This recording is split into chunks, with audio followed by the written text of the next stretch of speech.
The annual summer fete at Hartington Park possessed that peculiar quality of English village gatherings, an event that managed to be simultaneously predictable and utterly essential to the social fabric of the community.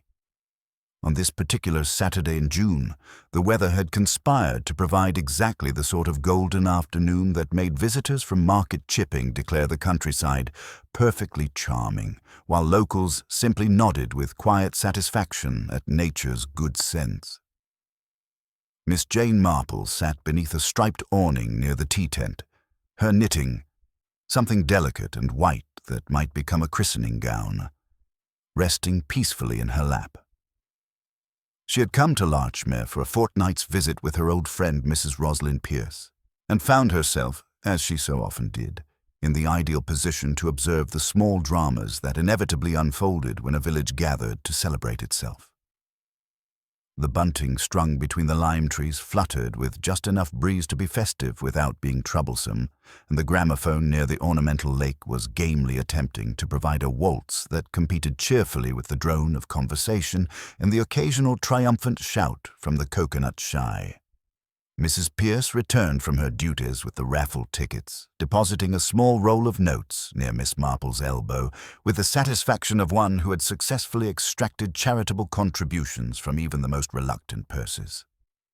"It's always the lake that draws them," she observed, settling into her chair and adjusting her summer hat, "though I can't think why anyone finds a glorified pond romantic. Still, it does provide the backdrop for our little dramas." Indeed, the ornamental lake, a long oval of green-tinted water set among carefully manicured lawns and rhododendrons, had drawn its usual complement of admirers. A line of small punts bobbed at the wooden jetty, their bright cushions lending an air of cheerful invitation to the scene. Miss Marple's experienced eye noted the neat sailor's knot securing the nearest boat, an oddly professional touch in such an amateur setting. Near the water's edge stood the afternoon's most compelling figure, Mrs. Fenella Blackwood, who had taken the old Pemberton cottage for the summer and immediately become the subject of considerable speculation. She was a woman of perhaps 40, with the kind of striking auburn hair that seemed to catch light even in shadow, and she wore her elegant summer dress with the unconscious confidence of someone accustomed to being admired. Her companion, a distinguished gentleman in his 50s whom Mrs. Pierce had identified as Mr. Geoffrey Hartwell, appeared to be engaged in earnest conversation with her, though something in their body language suggested the discussion was far from casual. "Mrs. Blackwood has certainly made an impression," Mrs. Pierce murmured, following Miss Marple's gaze. "Arrived with very little luggage, but a great deal of mystery. Some say she's recently widowed, though she doesn't dress the part. Mr. Hartwell claims to be an old family friend, arrived quite unexpectedly this morning, and that restless young man hovering nearby is supposedly her nephew, Timothy Vance." Miss Marple observed the trio with the gentle attention she might give to an interesting pattern in her knitting. The young man, lean, athletic, with the sort of nervous energy that suggested London rather than countryside, kept glancing toward the other guests as if measuring their interest in the conversation by the lake. Mrs. Blackwood's posture, despite her apparent animation, held a rigidity that spoke of carefully controlled tension. The afternoon proceeded with its familiar rhythm of competitions judged, prizes awarded, and gentle gossip exchanged over cucumber sandwiches. Yet Miss Marple found her attention repeatedly drawn to small discordances in the pastoral scene. There was young Clarissa Wynne, Sir Alister's daughter, whose usual bright chatter had given way to an unusual quietness whenever her gaze fell upon the group by the lake. The vicar's wife, Mrs. Clement, normally a model of Christian charity, seemed to be observing Mrs. Blackwood with something approaching disapproval. Even the normally unflappable Dr. Morrison appeared oddly distracted, his usual professional bonhomie replaced by frequent glances toward the water. "Such interesting dynamics," Miss Marple murmured, her needles clicking rhythmically. "Summer visitors often bring such delightful complications to village life." As the sun began its descent toward the horizon, casting longer shadows across the manor grounds, the crowd gradually began to thin. Children, exhausted by their afternoon of freedom, were collected by patient parents. The prize-winning vegetables were claimed by their proud creators. The gramophone, having battled valiantly against the afternoon breeze, finally achieved a waltz of reasonable quality. It was precisely at 6:30. Miss Marple noted the time because the church clock, in its obstinate way, had just chimed the half-hour with unusual accuracy, when the scream shattered the drowsy peace of the afternoon. The sound came from the direction of the lake, sharp and filled with such genuine terror that it seemed to freeze every person present for one crystalline moment before chaos erupted. Through the sudden rush of people toward the water, Miss Marple could see what had caused the alarm, a figure floating face down among the lily pads near the ornamental bridge, auburn hair spread like dark seaweed across the surface, an elegant summer dress billowing around a form that possessed the terrible stillness of death. Mrs. Fenella Blackwood, the mysterious summer visitor who had commanded such attention throughout the afternoon, now lay motionless in the shallow waters of Hartington Park's ornamental lake, her string of pearls gleaming like tears in the fading sunlight. As the inevitable confusion of rescue attempts began, men shouting instructions, someone calling for Dr. Morrison, the sound of splashing as volunteers waded into the shallow water. Miss Marple remained seated, her knitting forgotten in her lap.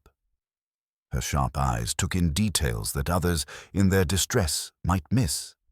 The way Mr. Hartwell stood frozen at the lake's edge, his face pale but strangely unsurprised. Young Timothy's reaction, which seemed to contain more anger than grief. Clarissa Wynn's careful positioning, close enough to observe, but far enough to avoid any splashing. Most interesting of all was the small detail that caught Miss Marple's attention as the crowd pressed forward. Mrs. Blackwood's glove, lying neatly on the grass some distance from the water's edge. It was positioned palm down, as if placed rather than dropped, and bore no trace of mud or moisture despite the afternoon's activities near the lake. "How very peculiar," Miss Marple said softly to herself, her experienced mind already beginning to catalogue the small inconsistencies that others would surely overlook. In her long experience of village life, she had learned that when something appeared to be a simple accident, it was often anything but simple, and rarely an accident at all. The summer fete at Hartington Park had taken a decidedly sinister turn, and Miss Marple found herself once again in the position of observer to what promised to be a most intriguing mystery indeed. The confusion that followed the terrible discovery possessed that peculiar quality of English restraint barely containing genuine panic. Dr. Morrison, whose usual cheerful competence extended to everything from village cricket injuries to Mrs. Henderson's recurring digestive complaints, found himself faced with something considerably more final than his customary challenges. He knelt beside the still form with professional gravity, his examination swift but thorough, water darkening the knees of his good trousers as he performed those brisk, efficient motions that satisfy onlookers without, alas, offering any hope of satisfaction to fate itself. The official pronouncement, "I'm afraid there's nothing to be done," Dr. Morrison announced at last, rising with the careful dignity of a man delivering unwelcome news to people who had expected nothing more troubling than a prize-giving ceremony. "She's been gone for some time, at least an hour, possibly longer. We must notify the authorities immediately." Miss Marple watched the faces around her with the same gentle attention she might give to an interesting pattern emerging in her knitting. The reactions to this pronouncement were as revealing as they were varied. Mr. Geoffrey Hartwell's response was particularly noteworthy. A visible relaxation of his shoulders, as if some burden had been lifted rather than imposed. His fingers, which had been worrying at each other behind his back, suddenly stilled, and for just a moment his expression held something that might have been relief before propriety reasserted itself. Young Timothy Vance presented quite the opposite picture. Where Mr. Hartwell had found calm, Timothy discovered agitation, pacing a restless circuit near the rhododendrons with the nervous energy of someone who had been expecting different news entirely. his face flushed with that peculiar angry heat that comes not from grief, but from frustration, and when he spoke, his voice carried an edge that cut through the evening air. "But she was so careful," he insisted, loud enough for several people to hear. "Always. She wouldn't just fall. Someone must have seen something." His eyes darted from face to face, settling briefly on Clarissa Wynne, then moving to Mr. Hartwell, carrying a flicker of something that might have been suspicion, or perhaps accusation. The village responds. Sir Alistair Wynne, master of Hartington Park and accustomed to managing crises both large and small, took charge of the practical arrangements with admirable efficiency. He dispatched young Peters on his bicycle to fetch Constable Perkins from the village station while directing Mrs. Clement to organize the remaining ladies in clearing away the tea things. A task that provided both useful occupation and legitimate excuse for remaining near the scene of the tragedy. As word spread through the dwindling crowd, the village's collective response began to take shape with that predictable pattern Miss Marple had observed so many times before. Each person filtered the shocking event through their own particular lens of experience and prejudice, creating a chorus of explanations that revealed more about the explainers than about the explained.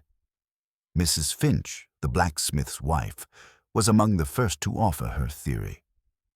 "Too much excitement for a town lady," she declared with the satisfied air of someone who had always suspected that city sophistication was no match for country hazards. And those shoes she was wearing, completely unsuitable for walking near water. A judgment, perhaps, on her modern ways.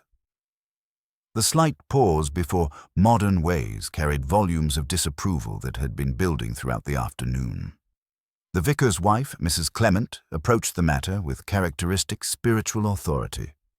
"A tragic accident, no doubt," she pronounced, though her tone suggested she found the tragedy less surprising than she might have wished.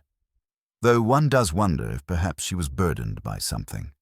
A troubled soul seeks solace in dangerous places. It was the sort of pronouncement that managed to sound compassionate while hinting at hidden improprieties without the necessity of specifying them. Miss Marple's growing observations. While the village processed its shock through familiar patterns of gossip and speculation, Miss Marple found herself contemplating details that others seemed determined to overlook. The glove she still held, that cream kid glove, so carefully placed on dry ground well away, from the water's edge, continued to intrigue her. In the fading light, she could make out what appeared to be a faint crescent of green upon its surface, like the memory of wet paint brushed against by accident. "Most interesting," she murmured to Mrs. Pierce, who had returned to her side with the determined composure of someone refusing to be driven away by mere death. "Did you notice, my dear, whether Mrs. Blackwood removed her gloves at any point during the afternoon?" Mrs. Pierce frowned, consulting her mental catalogue of the day's observations. "I scarcely saw her up close, though I did think it odd that she arrived without a hat. She never looked unfinished, if you know what I mean." She glanced at the glove with growing puzzlement. "Why do you ask?" "Oh, nothing of great importance," Miss Marple replied with that vague air that her friends had learned to recognize as anything but vague. "It's simply that one would expect both gloves to be found together, wouldn't one? And this one is remarkably clean for having spent an afternoon at a country fete, almost as if it had been put aside for safekeeping." The arrival of authority. Constable Perkins arrived with admirable promptness, though his youth and obvious inexperience with matters more serious than bicycle theft cast a certain air of uncertainty over the proceedings. He approached the scene with careful attention to a small notebook, consulting it frequently as if the proper procedures for dealing with death might have escaped his memory between the police station and Hartington Park. His preliminary examination was conducted with methodical thoroughness, and his questions to the witnesses possessed the careful quality of someone working from memorized instructions. Various members of the community offered their observations with the mixture of helpfulness and self-importance that such occasions invariably produce. Mrs. Clement recalled seeing Mrs. Blackwood near the lake around 5 o'clock, though she couldn't be entirely certain of the time. Timothy insisted his aunt had been in excellent health and spirits, with no reason whatsoever to venture near the water alone. Mr. Hartwell provided a measured account of their conversation earlier in the afternoon, describing it as a pleasant renewal of old acquaintance, though something in his manner suggested there had been nothing particularly pleasant about it. Temporal inconsistencies. As these testimonies accumulated, Miss Marple found herself increasingly intrigued by questions of timing. If Mrs. Blackwood had indeed been in the water for an hour or more, as Dr. Morrison suggested, then she must have entered it, whether by accident or design, sometime around 5:30. Yet several people claimed to have seen her walking about the grounds well after that time. "How curious," she observed quietly to Mrs. Pierce. "With so many people about, and everyone in their summer finery, it would be easy to mistake one figure for another, particularly when one is wearing such distinctive clothing as Mrs. Blackwood's lovely blue dress. Such an unusual shade and cut in quite the modern style." Young Clarissa Wynne, who had positioned herself near the punt jetty with an intensity that suggested more than casual interest, suddenly spoke up. "She refused a boat earlier," she said carefully. "I heard her quite clearly. Mr. Hartwell offered to take her out for some air, but she said she disliked them. She seemed almost frightened of the water." This observation drew sharp glances from both Mr. Hartwell and Timothy, though for different reasons. Mr. Hartwell's expression suggested surprise at having his private conversation overheard, while Timothy's face registered something closer to disbelief. Physical evidence. As the official proceedings continued, Miss Marple's attention was drawn to details that others seemed content to overlook. The punts at the jetty, for instance, were secured with knots that spoke of considerable nautical expertise. Neat, efficient hitches that suggested habit rather than mere instruction. It was not that women couldn't tie such knots, but most people, when faced with rope and the necessity of securing a boat, produced something considerably less elegant. More intriguing still was the fresh scuff upon the ornamental bridge's iron railing, a bright mark where metal had met metal in recent contact. The paint was still slightly tacky, suggesting the damage was very recent indeed. Miss Marple noted how this mark aligned perfectly with the faint green crescent on the glove she held, and she began to form a picture of events that differed considerably from the simple accident that everyone seemed so eager to accept. The weight of conclusion. Constable Perkins completed his initial investigation with the satisfied air of a man who had followed proper procedure and arrived at a sensible conclusion. His verdict, delivered with the confidence of youth addressing its elders, was precisely what Miss Marple had expected. A tragic accident, most likely the result of a dizzy spell or momentary disorientation that had caused Mrs. Blackwood to lose her footing near the water's edge. "These ornamental lakes can be deceptive," he explained earnestly. "The edges are often muddy and unstable, particularly after recent rains. A lady in unsuitable footwear might easily slip, and once in the water, the weight of wet clothing makes it nearly impossible to regain one's footing." The explanation was received with the respectful attention due to official pronouncement, though Miss Marple noticed several reactions that suggested not everyone found it entirely convincing. Dr. Morrison's slight frown, quickly suppressed, indicated professional reservations he was not prepared to voice publicly. Sir Alister's visible relief seemed disproportionate to the simple resolution of an accident, and his quick, meaningful glance toward his daughter Clarissa spoke of communications that had nothing to do with grief for the deceased. As arrangements were made for the removal of Mrs. Blackwood's body, and the crowd began to disperse with the subdued efficiency of people eager to return to the safety of familiar routines, Miss Marple found herself contemplating the small inconsistencies that had accumulated like gathering storm clouds. The placement of the glove, the timing of the sightings, the curious reactions of the witnesses, the nautical expertise evident in the boat moorings, each detail insignificant in itself, yet together forming a pattern that suggested the truth might be considerably more complex than Constable Perkins's tidy explanation allowed. "Such a peaceful end to what began as such a lovely afternoon," she remarked to Mrs. Pierce as they prepared to depart with the others. "Though I do find myself wondering about those punts. Such well-maintained little boats, and so expertly secured. One would hate to think they played no part in this tragedy at all." The evening shadows were lengthening across the manor grounds, and the summer fete at Hartington Park was drawing to its close. But Miss Marple suspected that the real performance was only just beginning. The evening that followed the tragedy at Hartington Park settled over Larchmere with that peculiar heaviness that accompanies unexpected death in small communities.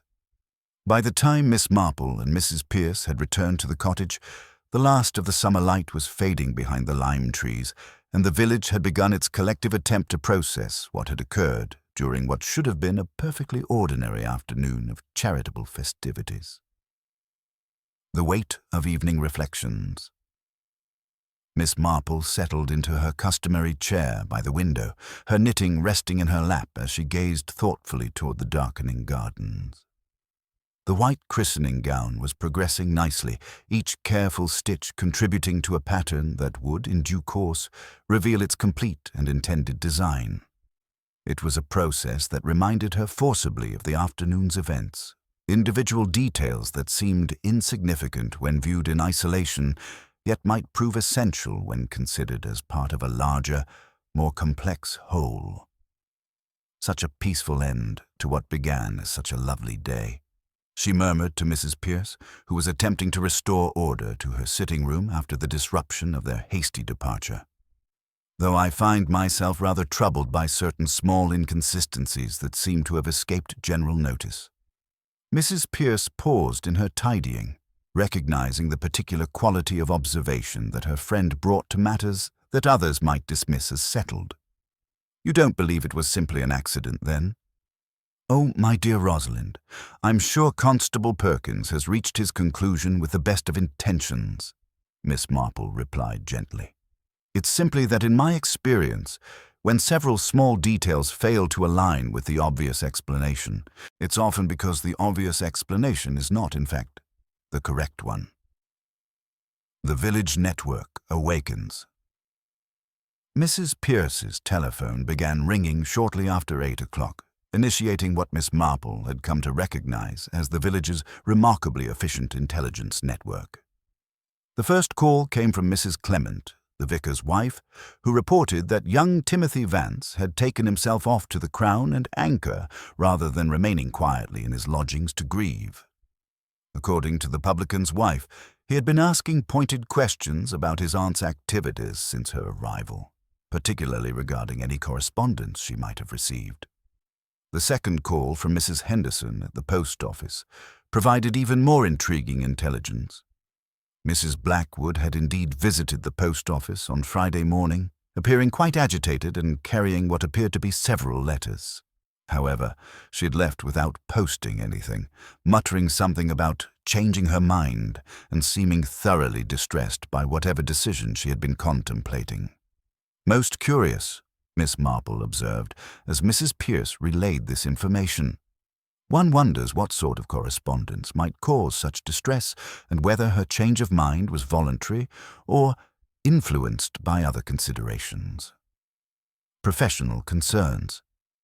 Dr. Morrison's behavior, as reported by his housekeeper during her evening marketing, proved equally illuminating. The good doctor had returned from the fete in an unusually contemplative mood, spending considerable time in his study consulting medical journals, a departure from his customary evening routine that Mrs. Trimble found remarkable enough to mention to several neighbors. When Dr. Morrison himself telephoned shortly before 10 o'clock, ostensibly to check on Mrs. Pierce's recovery from the afternoon's shock, Miss Marple detected something in his voice that suggested professional unease rather than mere social courtesy. "I hope you won't think me presumptuous, Miss Marple," he said after the usual pleasantries had been exchanged, "but I understand you have some experience with unusual situations. I find myself rather troubled by certain aspects of Mrs. Blackwood's death that don't quite align with a simple drowning accident." Miss Marple's interest sharpened considerably. "Indeed, Doctor. In what way?" "The position of the body, for one thing," Dr. Morrison continued, his voice dropping to a more confidential tone, "and certain marks that might suggest the circumstances were not as straightforward as they appeared. Nothing conclusive, you understand, but enough to make me wish for a more thorough examination than circumstances allowed." Nocturnal activities. Miss Marple's habit of maintaining a discreet watch during the evening hours proved particularly rewarding that night. From her position at the guest-room window, she observed Timothy Vance emerge from the Crown and Anchor shortly after midnight, moving with the careful stealth of someone engaged in clandestine activity. He carried something small in his hand, an object that occasionally caught the starlight, and his destination appeared to be the lane leading toward Hartington Park. 20 minutes later, a second figure appeared, approaching from the direction of the manor house with considerably more experience in nocturnal discretion. Even in the uncertain moonlight, Miss Marple's sharp eyes identified Mr. Geoffrey Hartwell, and she noted with particular interest that he too carried something, handling it with obvious care as he made his way toward the village center. The convergence of these two figures suggested a meeting that had been arranged rather than accidental, and Miss Marple found herself wondering what business required such secretive consultation in the hours following Mrs. Blackwood's death. Sunday morning revelations. The morning service at St. Mary's provided an excellent opportunity to observe the various reactions of those involved in the previous day's tragedy. Miss Marple attended with Mrs. Pierce, noting with professional interest the patterns of attendance and absence that marked the congregation's response to recent events. Timothy Vance was notably absent, though his landlady had assured Mrs. Henderson that he had returned to his room before dawn and was sleeping heavily. Mr. Hartwell, by contrast, appeared in his usual pew, though his attention seemed focused more on his fellow worshippers than on the vicar's carefully chosen words about the fragility of life and the mysteries of Providence. Most interesting of all was young Clarissa Wynne, who sat with her father in the family pew with an air of determined composure that suggested considerable internal struggle. Her usual bright confidence had given way to something approaching distress, and when she approached Miss Marple after the service, her request for private conversation carried the urgency of someone burdened by significant knowledge. A crucial confession. The afternoon brought Clarissa to Mrs. Pierce's cottage, ostensibly delivering roses from the manor gardens, but clearly harboring more pressing concerns than floral arrangements. Once the proprieties of tea and conversation had been observed, she revealed the source of her distress with the relief of someone finally unburdening herself of a troublesome secret. "I'm afraid I wasn't entirely truthful with Constable Perkins yesterday," she admitted, her composure wavering as she spoke, "about the conversation I overheard between Mrs. Blackwood and Mr. Hartwell. There was considerably more to it than I initially revealed, and I'm terribly worried that my silence might be, that it might be wrong of me to keep quiet."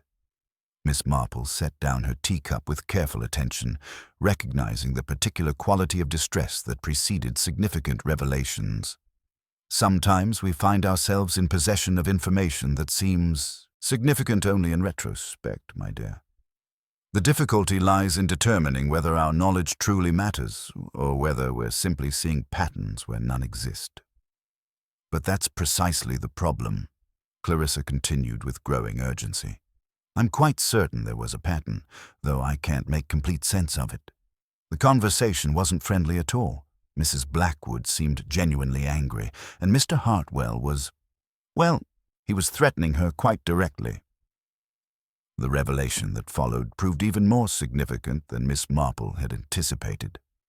According to Clarissa, Mr. Hartwell had spoken of consequences if Mrs. Blackwood persisted in her foolish course, mentioning that certain people wouldn't hesitate to protect their interests. Mrs. Blackwood had responded with bitter laughter, declaring that she had nothing left to lose and everything to gain. Most ominously, she had concluded with words that now seemed prophetic.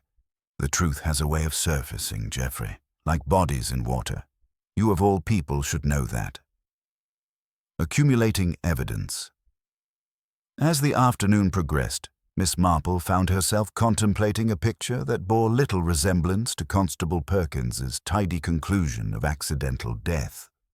The threatening conversation, Timothy's nocturnal investigations, Dr. Morrison's professional concerns, the carefully placed glove with its telltale smear of fresh green paint. Each detail contributed to a pattern that suggested something far more sinister than a tragic slip near the water's edge. The physical evidence alone was compelling. The fresh scuff mark on the ornamental bridge railing, positioned at precisely the height to align with the paint smear on Mrs. Blackwood's glove. The expertly tied knots at the punt jetty that spoke of nautical experience. The temporal inconsistencies in the various sightings of the deceased throughout the afternoon. Most intriguing of all was the question of motive. Mrs. Blackwood's cryptic reference to truth surfacing like bodies in water suggested knowledge that someone was desperate to suppress. The urgency of the telegrams she had received, her agitated visit to the post office, her decision to change her mind about posting letters, all pointed to a woman caught in circumstances that had spiraled beyond her control. The pattern emerges. As evening approached once again, Miss Marple reflected on the curious human tendency to accept convenient explanations rather than pursue uncomfortable truths. Constable Perkins' verdict of accidental death satisfied the village's need for closure while avoiding the messy complications that murder invariably brought to small communities. Yet the accumulating evidence suggested that Mrs. Fenella Blackwood had not simply fallen into the ornamental lake at Hartington Park. Someone had wanted her dead, and that someone possessed both the opportunity and the expertise to make murder appear accidental. The question that remained was not whether Mrs. Blackwood had been killed, but rather which of the several people with motive, means, and opportunity had actually committed the deed. The truth, as Mrs. Blackwood herself had observed, did indeed have a way of surfacing. Miss Marple intended to ensure that it did so before the ripples of deception could spread any further through the peaceful waters of village life. Tomorrow would bring the official investigation, and with it the opportunity to test her growing suspicions against the reactions of those who had reason to fear the truth. In her long experience of human nature, Miss Marple had learned that guilt, like oil upon water, always found a way to rise to the surface, particularly when given the proper encouragement to do so. Morning brought with it the unmistakable atmosphere of official scrutiny that transforms even the most peaceful villages into something resembling a stage set awaiting its principal actors. The arrival of Inspector Graves from the county headquarters, summoned by Dr. Morrison's quietly persistent concerns and Constable Perkins's growing unease with his own hasty conclusions, marked the formal acknowledgement that Mrs. Blackwood's death required considerably more investigation than a simple accident would warrant. Inspector Graves proved to be a man of middle years with the sort of methodical competence that Miss Marple had learned to appreciate in professional investigators. Unlike the earnest but inexperienced Constable Perkins, he possessed that quality of quiet authority that comes from having encountered human deception in its various forms and learned to recognize the subtle patterns that distinguish truth from carefully constructed fiction. His first act was to request a more thorough examination of the scene, and his second was to invite Miss Marple to accompany the official party, a courtesy that she suspected owed more to Dr. Morrison's influence than to any official recognition of her abilities, though she accepted with the gracious air of someone whose little observations might prove useful. The scene revisited. The ornamental lake at Hartington Park presented a markedly different aspect in the clear morning light than it had during Saturday's festive confusion. The water lay still and green beneath a pale sky, its surface broken only by the occasional movement of waterfowl and the gentle drift of lily pads that had been disturbed by the weekend's tragic events. The punts bobbed peacefully at their moorings, their bright cushions slightly faded by Sunday's rain, while the carefully manicured grounds bore only subtle traces of the fête's cheerful chaos. Miss Marple's attention was immediately drawn to details that others might dismiss as insignificant. The punt nearest the jetty showed signs of recent use, despite the general assumption that none of the boats had been taken out during the festivities. One cushion, bright striped ticking that should have provided cheerful comfort, was conspicuously absent from its usual position. A brief search revealed it pushed hastily beneath the jetty, its corner damp and stained with that same distinctive green paint that marked the bridge railing. More intriguing still was the faint but unmistakable scent that clung to the fabric. Bay rum, that particular masculine fragrance that spoke of careful grooming and social pretension. Miss Marple noted with quiet satisfaction that bay rum possessed the useful quality of lingering on cloth long after its wearer had departed, providing a most helpful signature for those who knew how to read such signs. Professional examination. Inspector Graves's systematic examination of the bridge railing confirmed the significance of the fresh paint damage, though he approached it with the measured skepticism of someone who had learned not to leap to conclusions. The mark was indeed recent, positioned at precisely the height where someone might grip the railing for support, or where something might strike it with considerable force. Dr. Morrison's more detailed observations proved even more illuminating. The position of Mrs. Blackwood's body, he explained with professional precision, indicated that she had entered the water near the ornamental bridge rather than at the accessible bank where an accidental fall might be expected to occur. The lake's virtually non-existent current meant that a body would remain close to its point of entry, yet Mrs. Blackwood had been found some 30 feet from the nearest walkable shore. "Most curious," Miss Marple murmured, studying the shallow waters with the attention she might give to a particularly complex knitting pattern. One would expect someone who had simply slipped to be found much closer to the edge, wouldn't one? Unless, of course, they had entered the water from quite a different location entirely. Her examination of the punt jetty revealed additional evidence that the official investigation had initially overlooked. The rope securing the nearest boat bore the telltale signs of recent handling. A slight dampness where it had been retied after becoming wet, and caught beneath one of the knots, a strand of fine weed that spoke of mooring in deeper water than the jetty's immediate vicinity. The discovery. It was while examining the ornamental bridge more closely that Miss Marple made her most significant discovery. Caught upon the roughened metal where the paint had been scraped away was a tiny filament of blue thread, the exact shade of Mrs. Blackwood's distinctive summer dress. The thread had been snagged with sufficient force to suggest violent contact, yet its position indicated that such contact had occurred well above the water's surface. From her reticule, she produced a small magnifying glass, a tool that her friends had learned to accept as one of her harmless eccentricities, and examined the thread with careful attention. The fiber showed signs of having been torn rather than cut, and its placement suggested that whatever had caused the damage had occurred at approximately shoulder height for someone of Mrs. Blackwood's stature. "How very interesting," she observed to Inspector Graves, who had approached to see what had captured her attention. "One might almost think that Mrs. Blackwood had been, that she had been in contact with this railing under circumstances that were rather more forceful than a simple stumble might suggest." Witness interrogations. The morning's interviews revealed a web of connections and contradictions that cast increasing doubt on the accidental death theory. Mr. Geoffrey Hartwell, summoned first to provide his account, presented himself with the careful composure of a man accustomed to navigating difficult conversations. His description of Saturday's events emphasized the renewal of old friendship, while studiously avoiding any mention of the threatening undertones that Clarissa had overheard. Mrs. Blackwood was emotional, he explained with a sort of measured precision that suggested considerable thought had been given to his phrasing. She had received some distressing correspondence and was perhaps not entirely rational in her responses to well-intentioned advice. When Inspector Graves pressed him about the specific nature of their relationship, Hartwell's responses became increasingly guarded. They had known each other years ago, he acknowledged, but circumstances had separated them.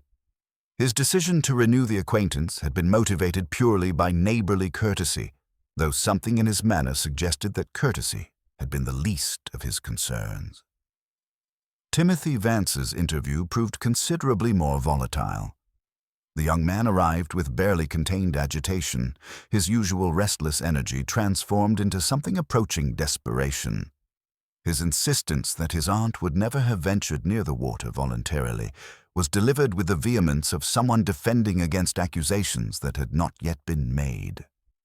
"She was terrified of boats," he declared with fierce conviction. "Always had been since childhood. She wouldn't even cross the village bridge without someone holding her arm. The idea that she would have gone out on the lake alone is absolutely preposterous." Yet when questioned about his own activities on Saturday evening and his nocturnal wanderings, Timothy became notably evasive. His claim of a simple walk was delivered with the sort of defensive anger that suggested both guilt and fear, though whether of discovery or of something else entirely remained unclear. Clarissa's revelation, young Clarissa Wynn's private interview with Inspector Graves, yielded perhaps the most significant information of the morning. Her account of the overheard conversation between Mrs. Blackwood and Mr. Hartwell included details that cast both participants in a considerably more sinister light than their public personas might suggest. She mentioned something called the Pemberton Papers, Clarissa revealed with obvious reluctance. Mr. Hartwell became absolutely furious when she said that name. He grabbed her arm quite roughly and told her that some secrets were better left buried. Mrs. Blackwood just laughed and said that Graves had a way of giving up their dead when the time was right. This reference to the Pemberton Papers proved particularly intriguing, as the cottage Mrs. Blackwood had rented belonged to the estate of the late Colonel Pemberton, whose sudden death and mysteriously handled affairs had generated considerable local speculation. The cottage had remained unoccupied since the colonel's death, with various rumors circulating about documents and personal effects that had never been properly sorted through official channels. The pattern emerges. As the official investigation progressed through its methodical paces, Miss Marple found herself contemplating a picture that bore little resemblance to the simple accident that everyone had initially accepted. The carefully positioned evidence, the expert handling of the punt, the threatening conversation about buried secrets, all pointed to a murder that had been planned with considerable sophistication and executed with nautical expertise. The bay rum scent on the hidden cushion, combined with the expertly tied knots at the jetty, suggested someone with both maritime experience and access to the boats. The reference to the Pemberton Papers indicated a motive rooted in old secrets that someone was desperate to keep buried. Most significantly, the physical evidence suggested that Mrs. Blackwood had been killed elsewhere and her body positioned in the lake to suggest accidental drowning. A crucial discovery. It was during the afternoon's continued examination that young Clarissa approached Miss Marple with obvious distress and a small object wrapped carefully in her handkerchief. "I found this in the boathouse very early this morning," she explained with the relief of someone finally unburdening herself of troublesome knowledge. "I know I should have given it to the police immediately, but I was so frightened of making accusations that might be wrong." The object proved to be a silver cufflink, oval and engraved with a discreet anchor motif, the sort of masculine jewelry that suggested nautical connections without vulgar advertisement. It was slightly tarnished, but showed bright spots where it had been recently rubbed, as if by contact with rope or metal rather than careful polishing. "How very thoughtful of you to bring this to me, my dear," Miss Marple said gently, examining the cufflink with the attention she might give to a particularly significant stitch in her knitting. It's exactly the sort of small detail that helps one understand the larger pattern of events. As the day progressed and the official investigation continued its methodical course, Miss Marple reflected on the accumulating evidence with growing certainty. Someone in Larchmere had committed murder with considerable skill and planning, creating an elaborate deception designed to conceal premeditated killing behind the facade of tragic accident. The truth was indeed beginning to surface, as Mrs. Blackwood herself had predicted, and Miss Marple intended to ensure that it emerged completely before the guilty party could escape justice through the very cleverness that had initially made murder appear accidental. The afternoon would bring additional revelations and further examination of the growing evidence. But Miss Marple suspected that the real breakthrough would come not from official investigation alone, but from the sort of careful observation of human nature and attention to seemingly insignificant details that had served her so well in understanding the darker currents that flowed beneath the peaceful surface of village life. The silver cufflink lay in Miss Marple's palm like a small accusation, its anchor motif catching the afternoon light with the sort of significance that transforms speculation into certainty. Inspector Graves examined it with the measured attention of a professional who recognized that such seemingly insignificant objects often provided the most damning evidence, while Miss Marple herself contemplated the delicate chain of connections that linked this small piece of masculine jewelry to the tragedy at Hartington Park. The cufflink bore traces of that same distinctive green paint that had marked both Mrs. Blackwood's glove and the bridge railing, a connection that eliminated coincidence and established a clear physical link between the wearer and the scene of the crime. More significantly, the slight tarnishing around the edges suggested regular wear, indicating that this was not merely decorative jewelry, but a piece with sentimental or professional significance to its owner. The cottage investigation. Inspector Graves' decision to examine Mrs. Blackwood's temporary residence proved immediately fruitful, revealing evidence that painted a picture considerably more complex than simple accidental drowning. The Pemberton cottage, with its air of genteel abandonment and carefully preserved furnishings, showed subtle signs of recent disturbance that spoke of hasty searching rather than casual occupancy. Miss Marple's experienced eye noted the small disarrangements that others might dismiss as insignificant.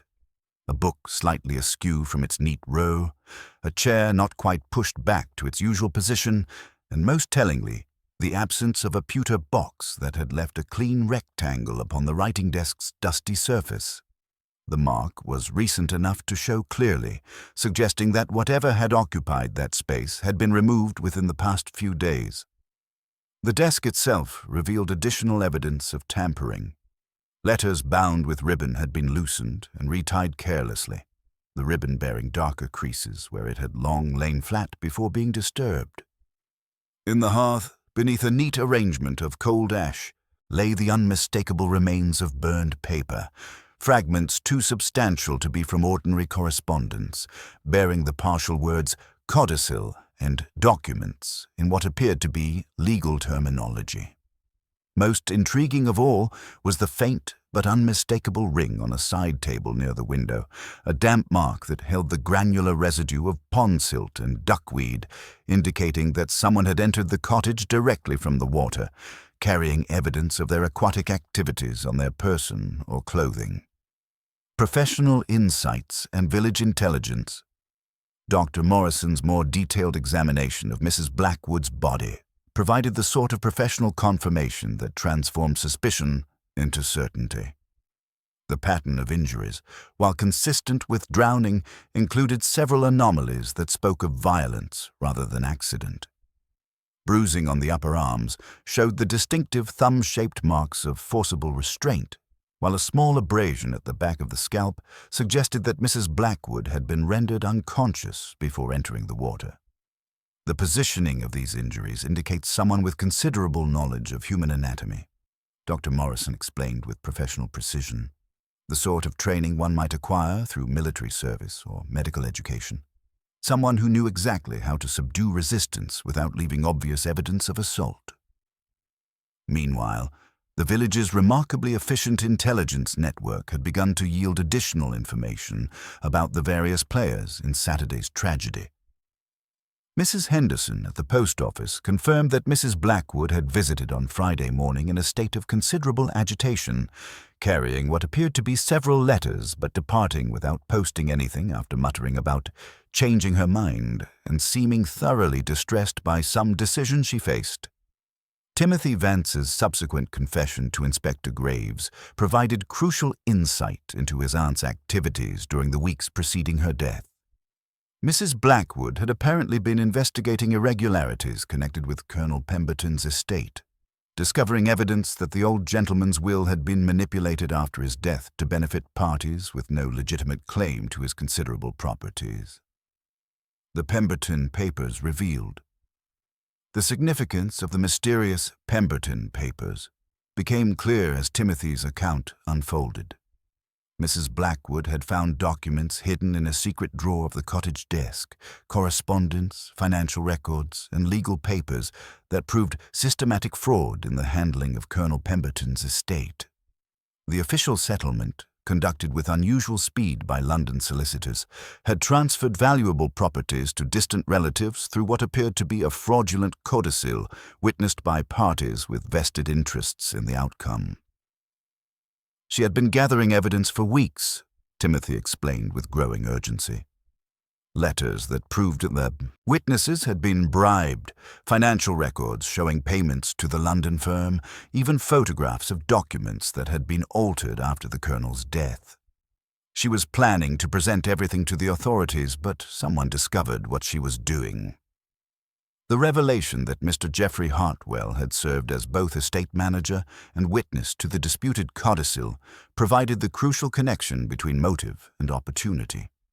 His position of trust had given him intimate knowledge of the colonel's affairs, while his military background, which included training in both combat medicine and small boat operations, had provided the skills necessary to plan and execute Mrs. Blackwood's murder with such apparent sophistication. The naval connection. Inspector Graves' investigation into Hartwell's background revealed a history that aligned disturbingly well with the physical evidence. His service in the Royal Naval Reserve had included extensive training in seamanship and small boat handling, explaining the expertly tied knots at the punt jetty and the professional manner in which the murder scene had been arranged. His use of bay rum cologne, a traditional naval fragrance, connected him directly to the scented cushion found hidden beneath the jetty. Most damning was Hartwell's admission that he had indeed owned a silver cufflink with an anchor motif, though he claimed to have lost it years earlier.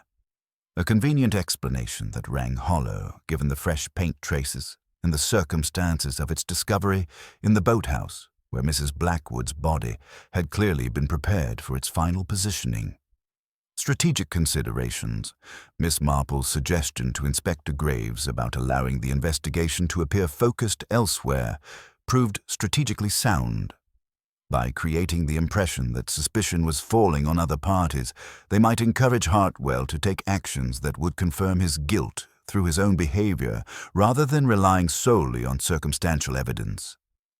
The plan they devised was elegant in its simplicity. Timothy would be publicly questioned about his nocturnal activities, creating the appearance of official suspicion while maintaining careful surveillance of Hartwell's reactions. A guilty man would likely feel compelled to retrieve or destroy any remaining evidence, particularly if he believed the investigation was moving away from him. The pattern complete. As the afternoon progressed, Miss Marple found herself contemplating a pattern that spoke not merely of murder but of systematic fraud extending over months or even years.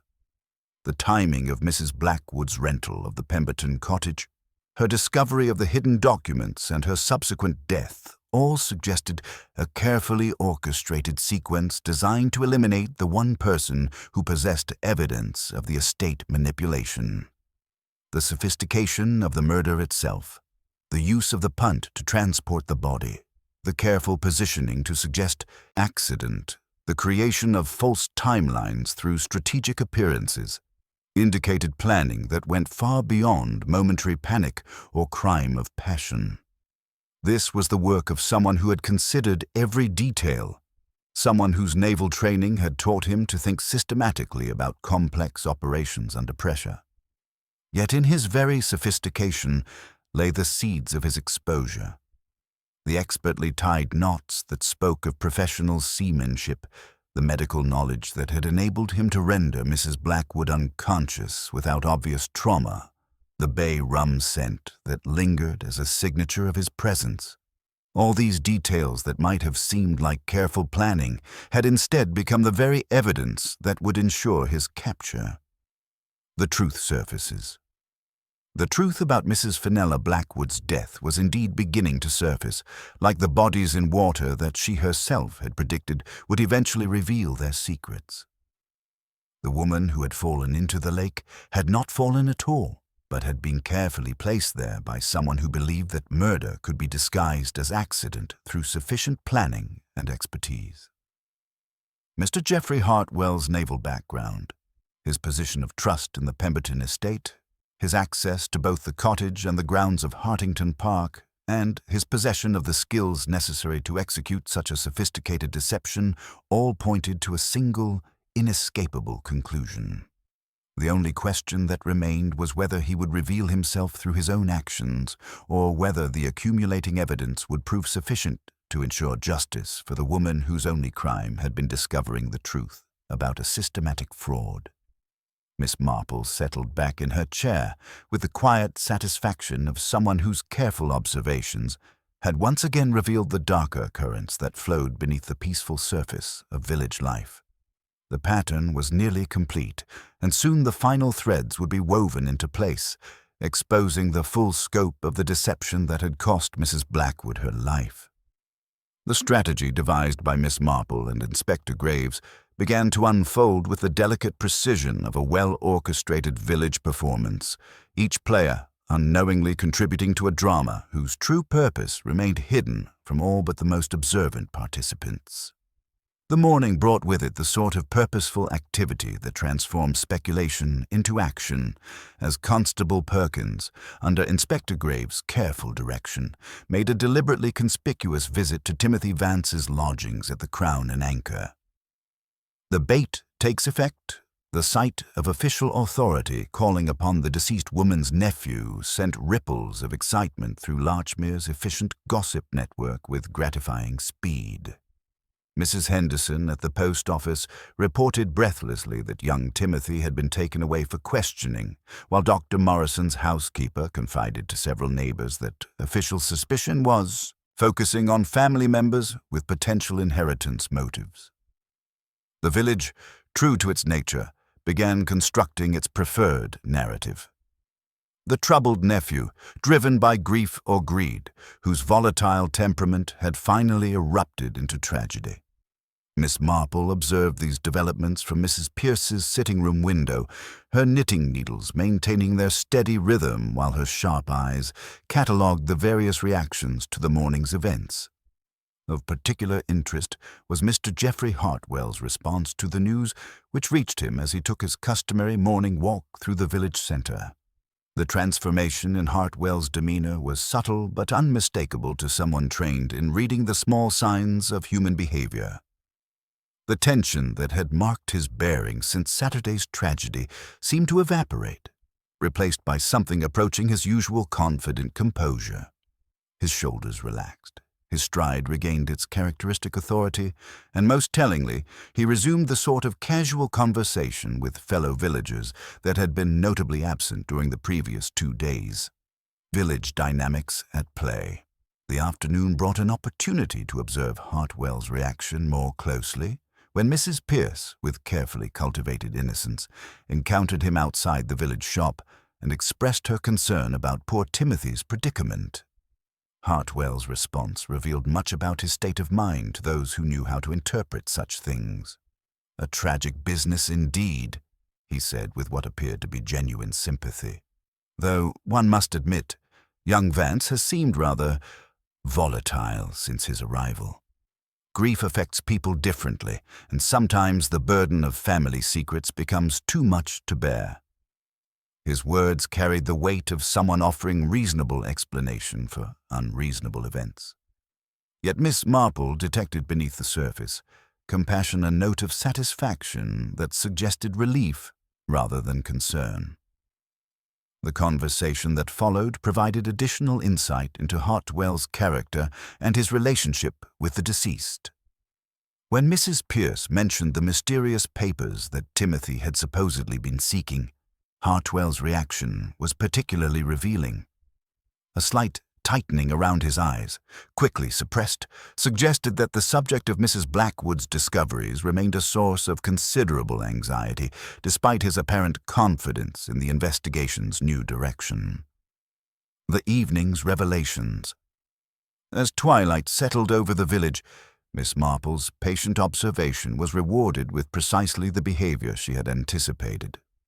Shortly after 8 o'clock, she observed Mr. Hartwell emerge from his lodgings with the purposeful air of someone who had waited for the appropriate moment to conduct important business. He carried a small leather satchel and moved with the confidence of a man who believed himself to be safe from scrutiny. His route toward Hartington Park confirmed Miss Marple's suspicions about his intentions. The official focus on Timothy Vance had provided exactly the cover Hartwell needed to retrieve or dispose of whatever evidence might still connect him to Mrs. Blackwood's death. Inspector Graves and his carefully positioned officers maintained their discreet surveillance, allowing Hartwell to believe himself unobserved while documenting his every movement. The cottage investigation. Hartwell's first destination proved to be the Pemberton cottage, which he entered using a key that he produced from his waistcoat pocket with the familiarity of frequent use. Through the cottage windows, the watching officers observed him conducting a systematic search of the premises, paying particular attention to the writing desk where Mrs. Blackwood had discovered the incriminating documents. His obvious frustration at finding certain papers missing confirmed that he was indeed seeking specific evidence of his fraudulent activities. The small satchel he carried contained what appeared to be official documents, papers that should have been in the custody of London solicitors, but were instead in his personal possession, suggesting the full scope of his deception extended far beyond simple murder. The boathouse discovery. Hartwell's subsequent visit to the boathouse provided the most damning evidence of his guilt. His methodical examination of the punts, his careful inspection of the rope knots, and his obvious alarm at discovering traces of his presence all spoke of someone desperately attempting to eliminate evidence of his involvement in Saturday's tragedy. The bay rum-scented cushion, which he attempted to destroy by weighting it with stones and sinking it in the deeper water, had already been photographed and documented by Inspector Graves's team. More significantly, his possession of additional evidence, including the missing pewter box from Mrs. Blackwood's cottage, provided the crucial link between murder and the systematic fraud that had motivated it. The confrontation. When Inspector Graves finally revealed himself and his officers, Hartwell's reaction was that of a man whose carefully constructed deception had finally collapsed. His initial attempt to maintain innocence quickly gave way to the bitter resignation of someone who recognized that his situation had become untenable. The confession that followed revealed the full extent of his criminal enterprise. His position as a state manager had provided access to Colonel Pemberton's private papers, enabling him to forge documents that redirected substantial inheritances to Confederates who shared the proceeds with him. Mrs. Blackwood's rental of the cottage and her subsequent discovery of hidden evidence had threatened to expose not only this particular fraud, but his involvement in similar schemes throughout the county. The method revealed. Hartwell's military precision in planning the murder became clear as he described the events of Saturday afternoon. He had lured Mrs. Blackwood to the ornamental bridge under the pretense of negotiating a settlement regarding her discoveries. When she refused his offers and threatened to expose everything, he had used his medical training to render her unconscious without obvious trauma. His naval experience had then enabled him to transport her body using one of the punts, positioning it in the shallow water to suggest accidental drowning, while carefully creating false timelines through strategic appearances among the fete guests. The professional knots, the careful positioning of evidence, and the creation of plausible accident scenarios had all been calculated to ensure that murder would be dismissed as tragedy. Justice achieved. As dawn broke over Larchmere, the village found itself processing yet another transformation in its understanding of recent events. The respected estate manager, who had been a pillar of the community, stood exposed as both killer and systematic fraudster, while the young nephew who had been suspected of murder was revealed as the victim of elaborate deception. Miss Marple reflected on the case with quiet satisfaction, noting how the very expertise that had enabled Hartwell to commit such a sophisticated crime had also provided the evidence that ensured his capture. The professional seamanship, the medical knowledge, the systematic approach to deception, all had left traces that spoke clearly to those who knew how to read them. The truth surfaces. The truth about Mrs. Fenella Blackwood's death had indeed surfaced, as she herself had predicted, like bodies in water that eventually rise to reveal their secrets. Her murder had been the desperate act of a man whose criminal enterprise faced exposure, but her death had ultimately ensured that the fraud she had died trying to reveal would finally come to light. The summer fete at Hartington Park would be remembered not for its charitable success, but for the tragedy that had unfolded beneath its cheerful facade. Yet perhaps that too was appropriate, Miss Marple thought, for it served as a reminder that even the most peaceful communities could harbor currents that proved deadly when disturbed by those who valued money more than human life. The woman who had fallen into the lake had not fallen at all, but had been placed there by someone who believed that murder could be disguised as accident through sufficient planning and expertise.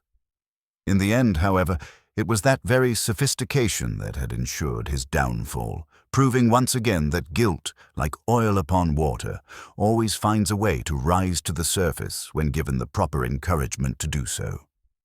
The morning that followed Hartwell's arrest brought to Larchmere that peculiar quality of aftermath that Miss Marple had observed in countless villages where dramatic events had disturbed the peaceful rhythm of daily life.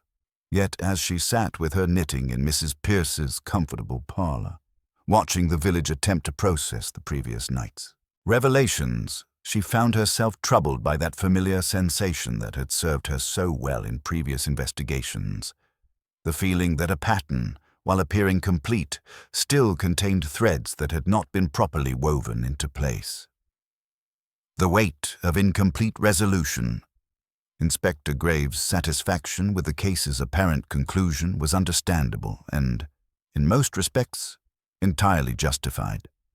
Hartwell's confession had been comprehensive, his motive clear, and his method sophisticated enough to account for all the physical evidence they had discovered.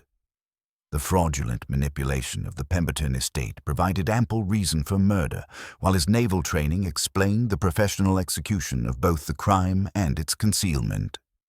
Yet Miss Marple found herself returning, with the persistence of someone working through a particularly complex knitting pattern, to certain small inconsistencies that others seemed content to overlook. The timing of various sightings during Saturday afternoon remained troublesome, despite Hartwell's detailed account of his movements. The careful placement of Mrs. Blackwood's glove, with its telltale smear of Brunswick green paint, suggested staging rather than the natural consequence of struggle and accident. "It's curious," she murmured to Mrs. Pierce over their morning tea, "how often the most obvious explanation proves to be almost, but not quite, the complete truth. Rather like a recipe that contains all the proper ingredients but in proportions that don't quite produce the expected result." Village intelligence continues. The morning brought fresh intelligence through Larchmere's remarkably efficient network of observation and communication. Mrs. Henderson at the post office reported that Timothy Vance had received an urgent telegram from London solicitors, apparently confirming his aunt's legitimate concerns about the Pemberton estate and requesting his assistance with the broader investigation into fraudulent probate proceedings throughout the county. Dr. Morrison's visit to Mrs. Pierce's cottage provided additional insight into the scope of Hartwell's criminal activities. The examination of documents seized from the man's lodgings had revealed a systematic pattern of estate manipulation extending back several years, affecting properties throughout the region. The method was elegantly simple. Establish trust with elderly property owners, gain access to their private papers, then manipulate the probate process through forged documents and bribed witnesses. The audacity of it is breathtaking, Dr. Morrison explained with professional indignation. He used his position as estate manager to identify vulnerable properties, then positioned himself to benefit from their owners' deaths through fraudulent manipulation of their wills and codicils.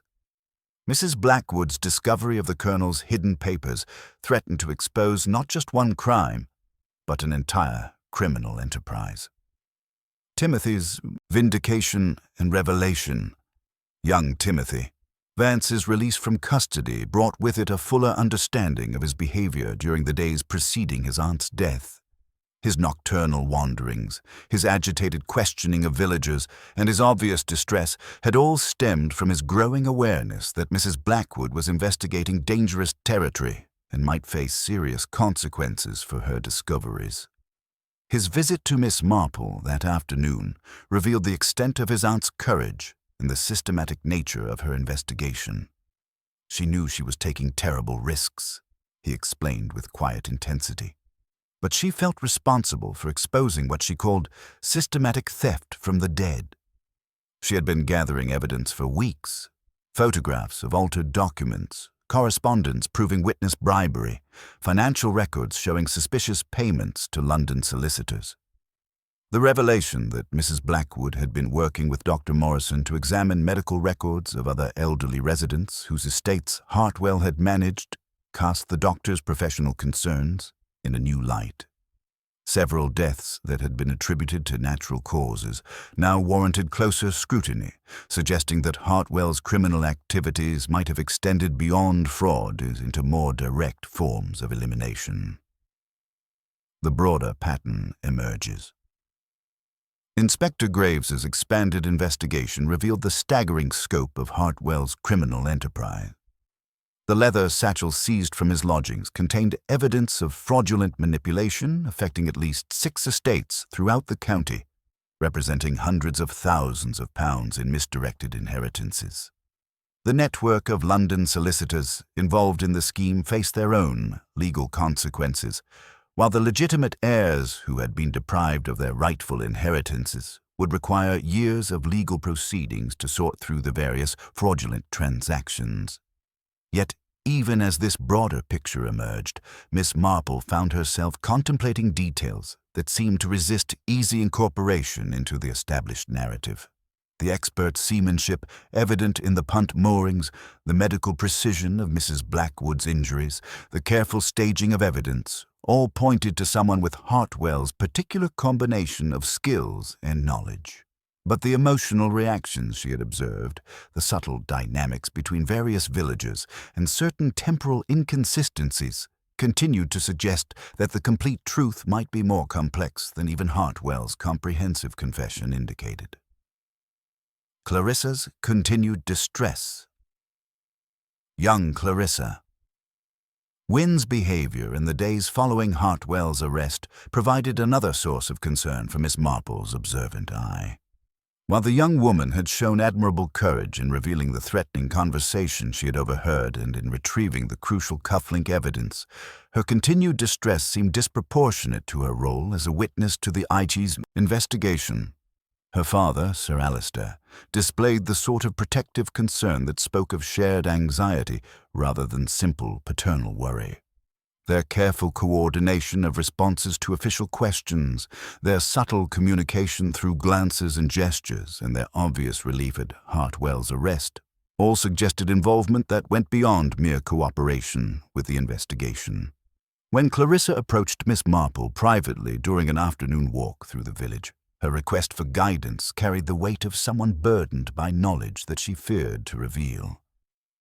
"I find myself wondering," she said with careful hesitation, "whether one has an obligation to correct misunderstandings, even when such corrections might cause additional harm to people who have already suffered enough. The question of complete truth." Miss Marple's response to Clarissa's oblique inquiry reflected her long experience with the complex moral calculations that often surrounded criminal investigations in small communities. "Truth has a way of insisting upon itself, my dear," she said gently.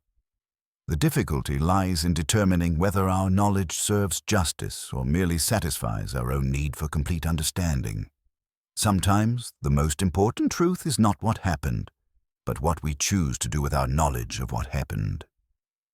As the afternoon progressed and the official investigation continued its methodical course, Miss Marple reflected on the accumulating evidence with growing certainty that while Hartwell was indeed guilty of extensive fraud and had certainly played a crucial role in Mrs. Blackwood's death, the complete story might involve additional participants whose actions had been obscured by the convenient focus on his comprehensive criminal activities. The village processes change. Larchmere's collective response to the revelations about Hartwell's crimes reflected the deep unease that accompanies the discovery that evil has been operating under the guise of respectability within a trusted community.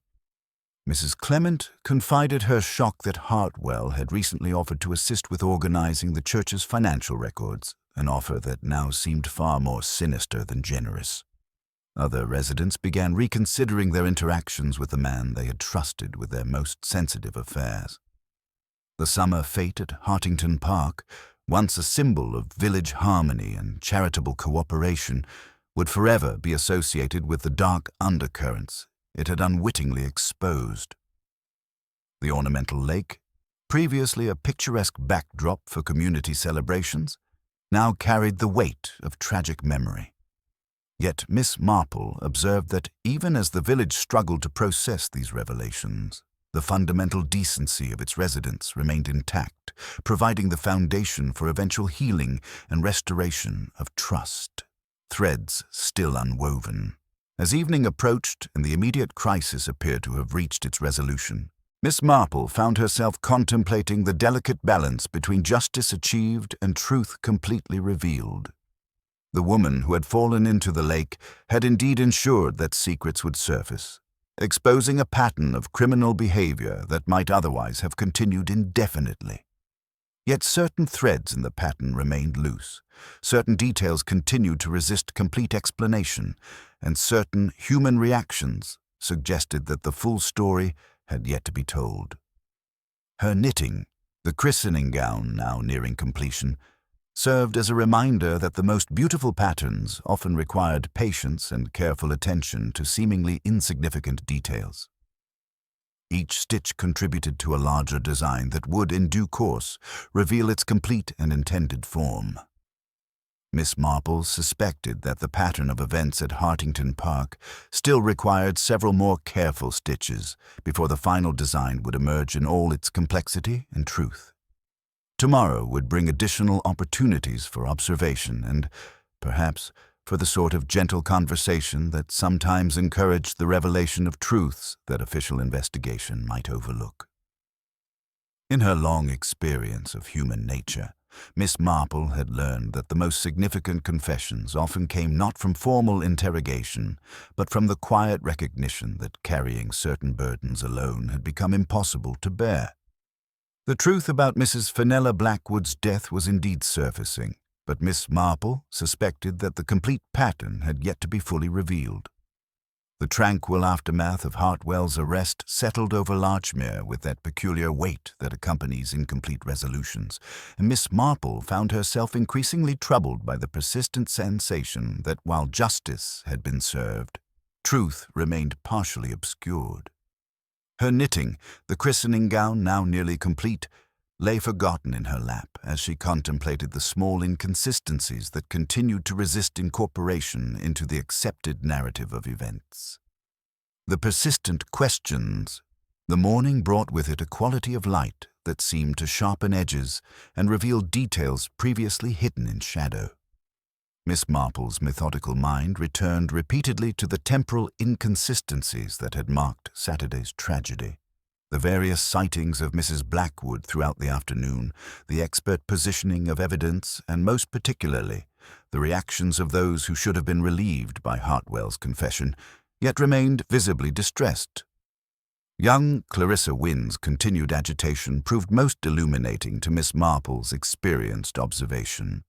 The girl's behavior suggested not the relief of someone whose testimony had helped achieve justice, but rather the burden of someone carrying knowledge too weighty for her years. When Clarissa appeared at Mrs. Pierce's cottage that morning, her pale complexion and trembling hands spoke of sleepless nights and moral struggles that extended far beyond mere witness anxiety.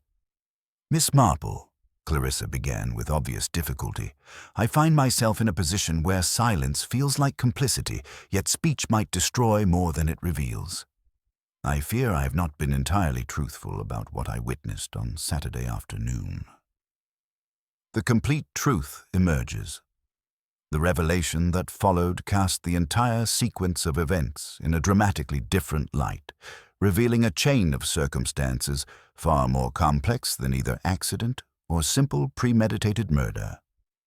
Clarissa's account, delivered with the painful honesty of someone finally unburdening herself of terrible knowledge, described a series of events that began with confrontation and escalated through panic into opportunistic murder. "I saw my father with Mrs. Blackwood near the ornamental bridge," she explained, her voice barely above a whisper. "They were arguing quite violently about the Pemberton papers and what she intended to do with her discoveries. Father was trying to convince her to remain quiet, offering various inducements, but Mrs. Blackwood became increasingly angry. She declared that the truth would surface regardless of consequences, and she made a gesture, perhaps to strike him or simply to emphasize her point, and Father pushed her away in panic. The physical evidence that had puzzled investigators suddenly aligned with perfect clarity. Mrs. Blackwood's stumble, her head striking the iron railing of the bridge, the Brunswick green paint transferred to her glove during the struggle, the blue thread snagged at precisely the height where the altercation had occurred, all spoke of an initial confrontation that had resulted in accidental injury rather than deliberate assault. "She fell unconscious," Clarissa continued with growing distress. "Father was terrified. He checked that she was breathing, but then he simply fled back toward the house, leaving her there by the bridge. I was hidden in the rhododendrons, too shocked to move or call out. That's when Mr. Hartwell appeared." The opportunistic crime. Hartwell's role in the tragedy, as revealed through Clarissa's complete testimony, proved even more calculating than his confession had suggested. He had discovered Mrs. Blackwood unconscious but alive, recognizing immediately the opportunity that circumstance had provided. His naval training enabled him to assess her condition. His knowledge of her investigative activities provided motive for ensuring her silence, and his position of trust gave him both access to the necessary equipment and the authority to move about the grounds without suspicion. He lifted her very carefully, Clarissa recalled with obvious horror. Not roughly, but with the sort of precision that suggested he knew exactly what he was doing. He carried her to the boathouse, and I could see him checking the punts, selecting one that would serve his purpose. The whole process was methodical, almost professional in its execution. Miss Marple's understanding of the crime's true nature crystallized with the clarity that comes from seeing a complex pattern finally reveal its complete design. Hartwell had not murdered Mrs. Blackwood in the heat of passion or even through premeditated violence. Instead, he had discovered her unconscious from Sir Alister's panicked push and had made the calculated decision to complete what accident had begun, ensuring her permanent silence while creating the appearance of tragic mishap. The professional execution. The sophistication of Hartwell's staging became even more impressive when viewed in this light. His use of the punt to transport Mrs. Blackwood's unconscious form to deeper water, his careful positioning of her body to suggest accidental drowning, and his creation of false timelines through strategic appearances among the fete guests all demonstrated the sort of systematic thinking that his military background had provided. Most significantly, his partial confession had served multiple purposes.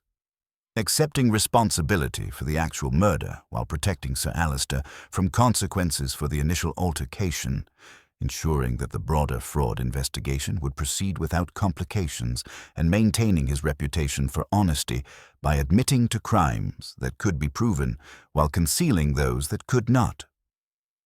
The moral complexity. Sir Alistair's position in this terrible sequence of events created the sort of moral complexity that Miss Marple had encountered before in cases where panic and circumstance conspired to transform decent people into unwilling participants in tragedy.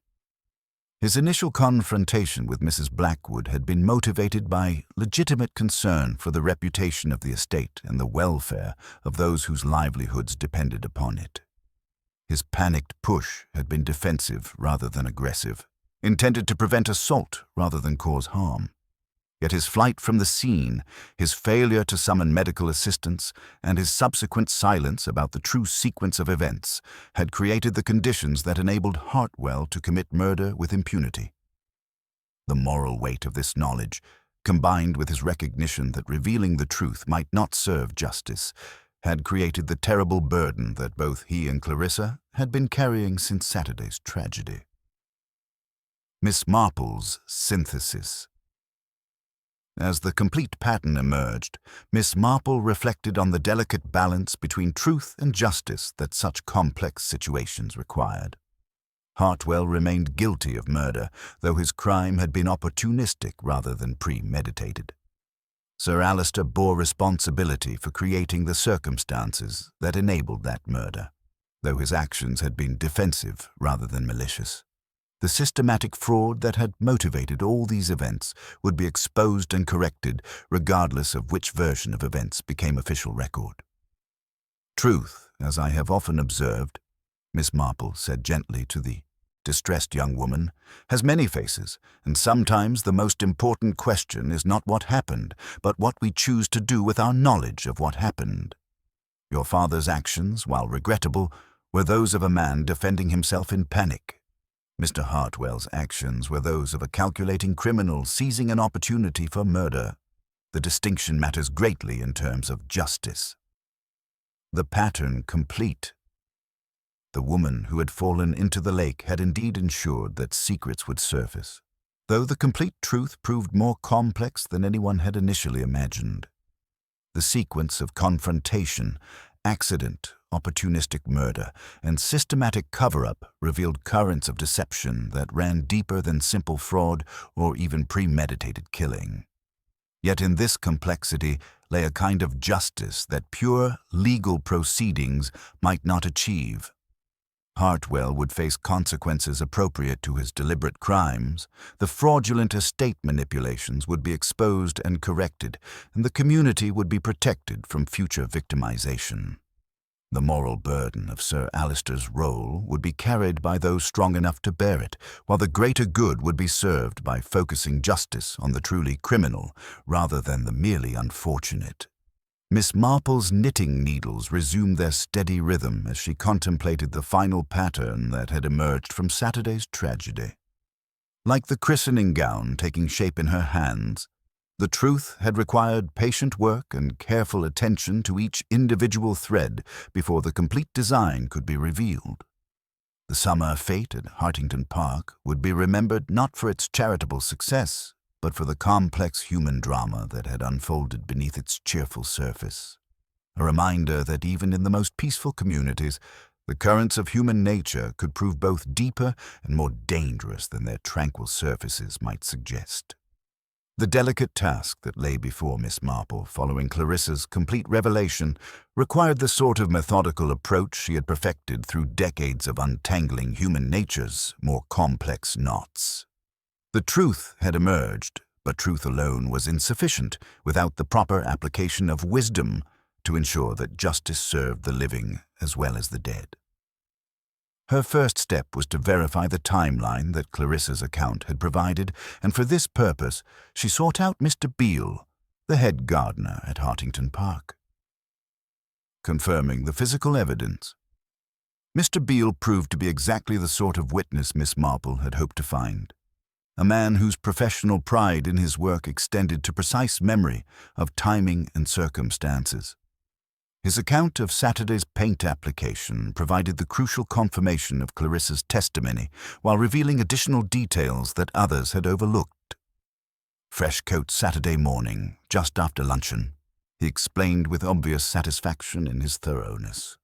But Sir Alister requested a second coat at 4:30 on account of the fete and his particular dislike of shabby paintwork in photographs. Still tacky by tea time, I warned young Peters to keep folk away from the rails, but you know how it is with crowds. This timeline aligned perfectly with the physical evidence Miss Marple had observed. The Brunswick green paint on Mrs. Blackwood's glove, the fresh scrape on the bridge railing, and most significantly, the precise timing that would have made such transfer inevitable during any altercation near the bridge during the late afternoon hours. The paint, as Miss Marple observed to herself, had indeed provided the most reliable witness to the sequence of events. The necessary confrontation. Armed with this confirmation, Miss Marple arranged to call upon Sir Alister at Hartington Park, ostensibly to discuss the future of village charitable activities, but actually to provide him with the opportunity to unburden himself of the terrible knowledge he had been carrying. She found him in his library, attempting to maintain his usual dignity while bearing the obvious weight of sleepless nights and moral struggle. The conversation that followed demonstrated Miss Marple's particular genius for creating circumstances in which truth emerged naturally rather than through confrontation. She spoke of paint and its unfortunate tendency to mark anything that brushed against it, of the curious way that physical evidence could establish timelines with mathematical precision, and of her experience in St. Mary Mead with similar situations where accidents had left their own testimony. Paint, like truth, is awkwardly inclined to say exactly when something happened, she observed with gentle precision, noting how Sir Alister's composure faltered at this seemingly innocent remark. The confession that followed possessed the quality of relief that comes when a burden too heavy to bear alone is finally shared with someone capable of understanding its weight. Sir Alister's account confirmed every detail of Clarissa's testimony while revealing the full extent of his moral anguish over his failure to act when action might have saved Mrs. Blackwood's life. "I did not mean to hurt her," he said with the dignity of a man accustomed to accepting responsibility for his actions. She raised her hand, whether to strike or merely to emphasize her point I cannot say, and I pushed back instinctively. When she struck the rail and fell unconscious, I should have summoned help immediately. Instead, I fled like a coward, and my cowardice enabled murder. Professional wisdom and practical justice. Miss Marple's subsequent consultation with Inspector Graves revealed the sort of professional wisdom that distinguished experienced investigators from mere followers of procedure. Graves listened to the complete account with the careful attention of someone who understood that justice required more than simple legal categorization of events. "The distinction matters greatly," he observed after considering all the evidence. Sir Alister's actions were those of a man defending himself in panic, followed by moral failure in not seeking help. Hartwell's actions were those of a calculating criminal who seized an opportunity for murder. The law recognizes such distinctions, as do I. The inspector's decision to record Sir Alister's role accurately while focusing prosecution on Hartwell's deliberate crimes reflected the sort of practical conscience that Miss Marple had learned to appreciate in professional investigators. Justice would be served by punishing the truly criminal, while allowing those guilty of moral failure to bear the appropriate burden of their actions without legal destruction. The final vindication. The discovery that provided complete closure to the investigation came through Miss Marple's methodical examination of the Pemberton cottage, where she found beneath a vase of wilted roses an envelope that Mrs. Blackwood had left as insurance against exactly the sort of fate that had befallen her. The letter, dated Friday and addressed to Timothy, contained not only a complete account of her discoveries regarding the fraudulent estate manipulation, but also a prophetic final paragraph that demonstrated her awareness of the danger she faced. "If anything should happen to me, this is not an accident," she had written with characteristic directness. I mean to bring it into the open, but if I falter, you must not.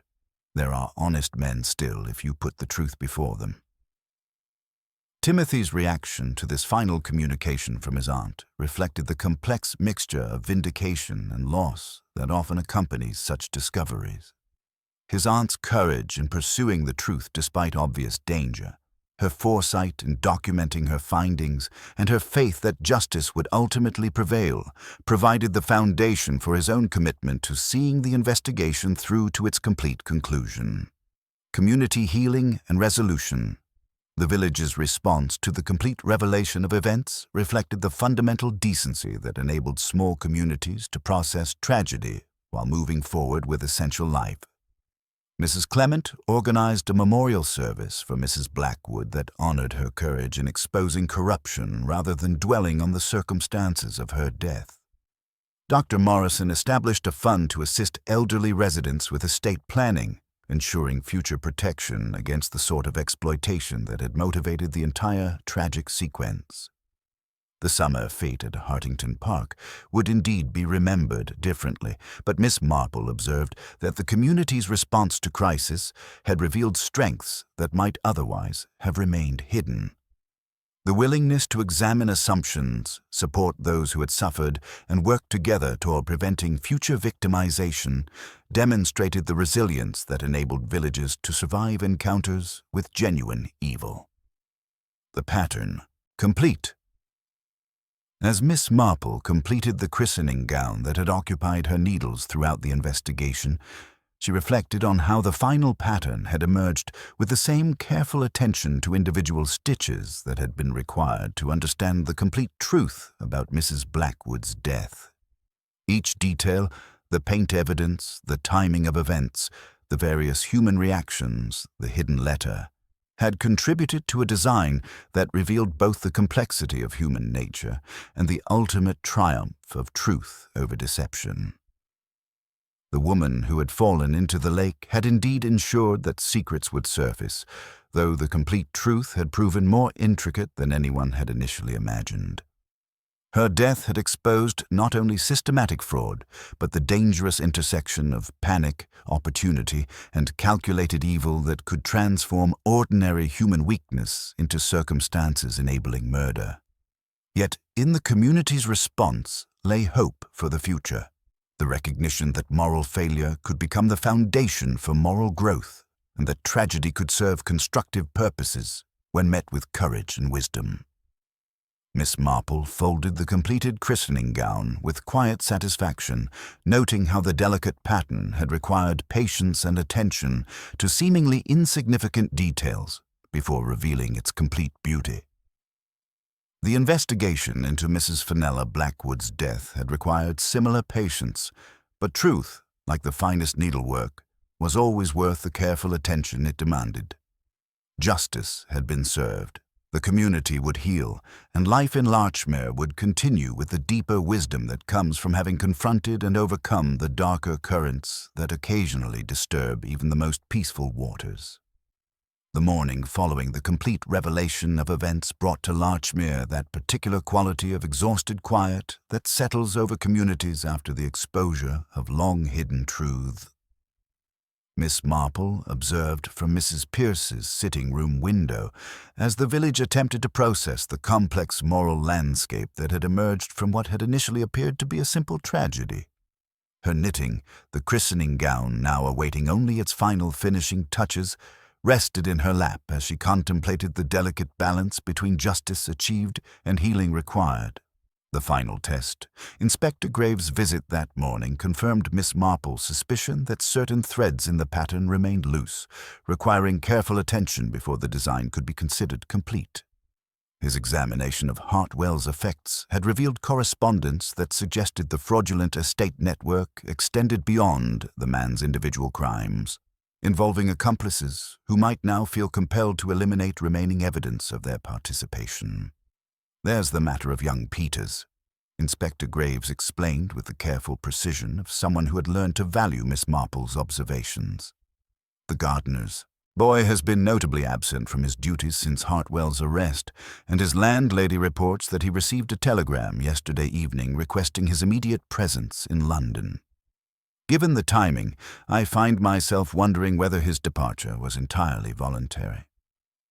Miss Marple's needles resumed their steady rhythm as she considered this information. Peters had indeed been conspicuously helpful during the fete, appearing at precisely the right moments to assist with various tasks around the grounds. His knowledge of the estate's routines, his access to keys and equipment, and his obvious nervousness during the investigation all suggested involvement that extended beyond mere employment. Moral reckonings. The afternoon brought Sir Alister to Mrs. Pierce's cottage, ostensibly to discuss arrangements for Mrs. Blackwood's memorial service, but clearly harboring deeper concerns that required resolution.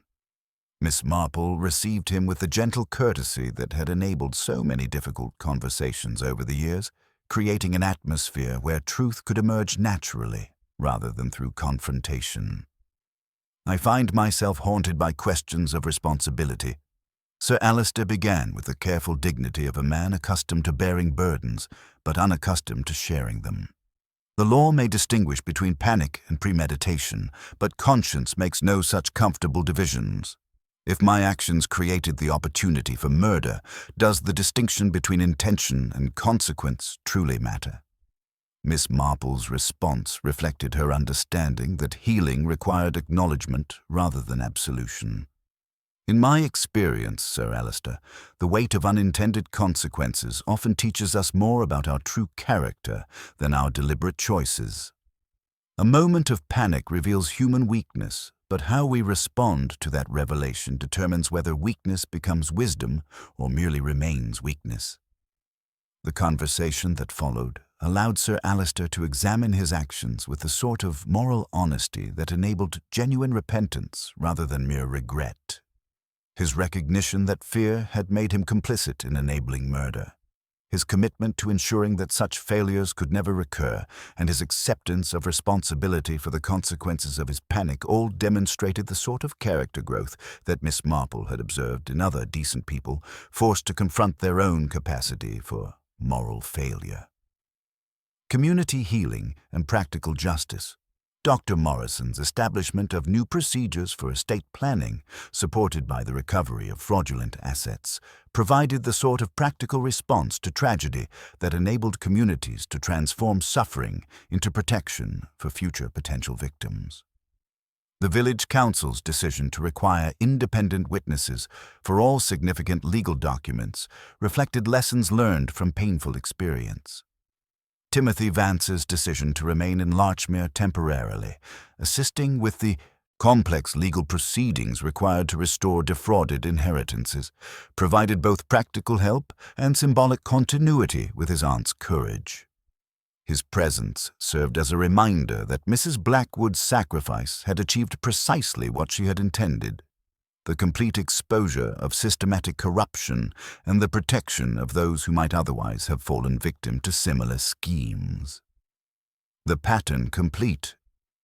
As evening approached and the various threads of the investigation reached their proper conclusion, Miss Marple reflected on how the case had demonstrated once again that truth, like the finest needlework, required patience and attention to seemingly insignificant details before revealing its complete design.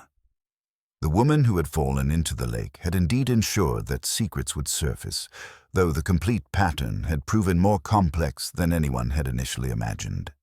The investigation had revealed not only systematic fraud and opportunistic murder, but the dangerous intersection of panic, moral weakness, and calculated evil that could transform ordinary human failure into circumstances enabling genuine tragedy. Yet in the community's response lay hope for the future, the recognition that moral failure could become the foundation for moral growth and that tragedy could serve constructive purposes when met with courage and wisdom. Justice and resolution. The memorial service planned for Mrs. Blackwood would honor not just her memory, but her courage in pursuing truth despite obvious danger. The church would be filled not only with Larchmere residents, but with representatives from other communities where the fraudulent network had operated, creating a gathering that celebrated moral courage rather than dwelling on its tragic consequences. Hartwell's prosecution would proceed with the certainty that justice would be served, while the broader investigation into estate fraud would continue under Inspector Graves's capable direction. The London solicitors involved in the scheme would face their own legal consequences, ensuring that the network of corruption Mrs. Blackwood had died exposing would be completely dismantled. The truth surfaces. Miss Marple's final observation as she completed the christening gown reflected her understanding that communities, like individuals, could emerge stronger from encounters with genuine evil when they responded with wisdom rather than mere vengeance. The ornamental lake at Hartington Park would forever carry the memory of tragedy, but it would also serve as a reminder that truth, like bodies in water, always found a way to surface when given proper encouragement. The summer fete that had begun as a celebration of village harmony had revealed currents of deception running deeper than anyone had imagined. Yet the community's response to crisis had demonstrated the fundamental decency that enabled small villages to survive encounters with evil while maintaining their essential character. Mrs. Fenella Blackwood's courage had not only exposed systematic fraud, but had strengthened the moral fabric of the community she had died protecting. As night settled over Larchmere, Miss Marple prepared for the final conversations that would bring complete closure to the case. The pattern was nearly finished, requiring only the careful attention to final details that would ensure every thread was properly secured before the design could be considered complete. Tomorrow would bring the last revelations and the final justice that Mrs. Blackwood's sacrifice had made possible. The tranquil morning that followed the complete revelation of events carried with it that peculiar quality of suspended anticipation that Miss Marple had learned to recognize as the prelude to final resolution. Her experienced intuition suggested that, while the major threads of the pattern had been woven into place, certain loose ends required careful attention before the design could be considered truly complete. The question of young Peter's sudden absence continued to trouble her methodical mind, and she suspected that his departure represented not merely nervous flight, but active participation in covering the remaining traces of Hartwell's criminal network. Her first step was to test a theory that had been forming since Inspector Graves had mentioned the boy's suspicious departure.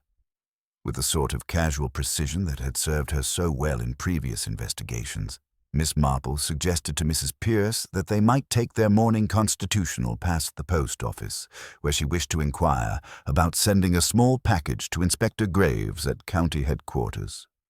The conversation that followed demonstrated Miss Marple's particular genius for creating circumstances that would flush out guilty parties through their own reactions. Speaking in the clear, carrying voice of someone who assumed her words held no particular significance, she explained to Mrs. Henderson that she had discovered among Mrs. Blackwood's effects a small notebook containing what appeared to be a careful record of everyone's movements during Saturday afternoon. Times precisely noted, locations carefully documented, the sort of methodical account that would establish exactly where each person had been during the crucial hours between 4 and 6 o'clock. Such a thorough woman, Miss Marple observed with innocent admiration. Every detail carefully recorded, even the smallest interactions with the various helpers and volunteers, quite invaluable for establishing the complete sequence of events, I should think. The effect was precisely what she had anticipated. Peters, who had been loitering near the post office with the nervous energy of someone awaiting instructions, froze at her words before hurrying away with that peculiar combination of haste and attempted nonchalance that invariably betrays guilty knowledge. Constable Perkins, positioned strategically among the morning shoppers, followed at a discreet distance while Miss Marple continued her seemingly innocent conversation about the weather and the proper care of autumn roses. The final confrontation, the pursuit that followed, led directly to the boathouse at Hartington Park, where Peters's increasingly desperate behavior confirmed Miss Marple's suspicions about his role in the conspiracy. Inspector Graves, summoned by Constable Perkins's whistle, arrived to find the young man attempting to destroy documents that should have been in official custody, his panic having overcome the caution that might have enabled his escape. The evidence discovered in Peters's possession revealed the full extent of his participation in Hartwell's criminal enterprise. Far from being merely an unwitting accomplice, he had served as courier for forged documents, photographer of original wills before their alteration, and coordinator of the witness bribery that had enabled the fraudulent estate manipulations. His position as gardener's assistant had provided perfect cover for his activities, allowing him access to properties throughout the county while maintaining the appearance of innocent employment. Most damning was his possession of a detailed schedule, written in Hartwell's hand, that documented the timing of Saturday's events with military precision. The document revealed how Peters had been instructed to clear the bridge area under pretense of wet paint warnings, create false sightings of Mrs. Blackwood through strategic positioning, and plant the glove evidence at precisely the right moment to support the accident theory. "I never meant for anyone to get hurt," Peters insisted as his carefully constructed facade of innocence collapsed entirely. "Mr. Hartwell said it was just business arrangements, helping elderly folks sort out their affairs proper-like. I didn't know about the killing until after it happened, and then he said I was in too deep to back out." His confession revealed the systematic nature of the fraud network, extending far beyond individual estate manipulations to encompass a coordinated scheme involving London solicitors, professional witnesses, and local accomplices throughout the county. The recovery of additional documents from his lodgings would ultimately lead to the exposure of dozens of fraudulent probate proceedings and the restoration of hundreds of thousands of pounds to their rightful heirs. Community resolution. The memorial service for Mrs. Blackwood that afternoon possessed a quality of genuine celebration rather than mere mourning, as the community gathered to honor a woman whose courage had achieved precisely what she had intended. The church filled with representatives from neighboring villages where fraudulent estates had been discovered, legal officials involved in the ongoing prosecutions, and members of families whose inheritances were being restored through her sacrifice.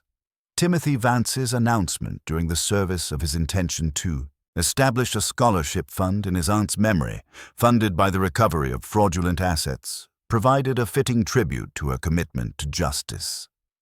The fund would support legal education for young people from rural communities, ensuring future protection against the sort of exploitation that had cost Mrs. Blackwood her life. Sir Alister's quiet dignity throughout the proceedings reflected his acceptance of the moral burden he would carry for the rest of his life, while Clarissa's composure demonstrated the strength that comes from having confronted difficult truths with courage rather than denial. Their decision to support Timothy's scholarship fund represented not mere charity, but acknowledgement of their role in creating the circumstances that had enabled murder. The pattern complete.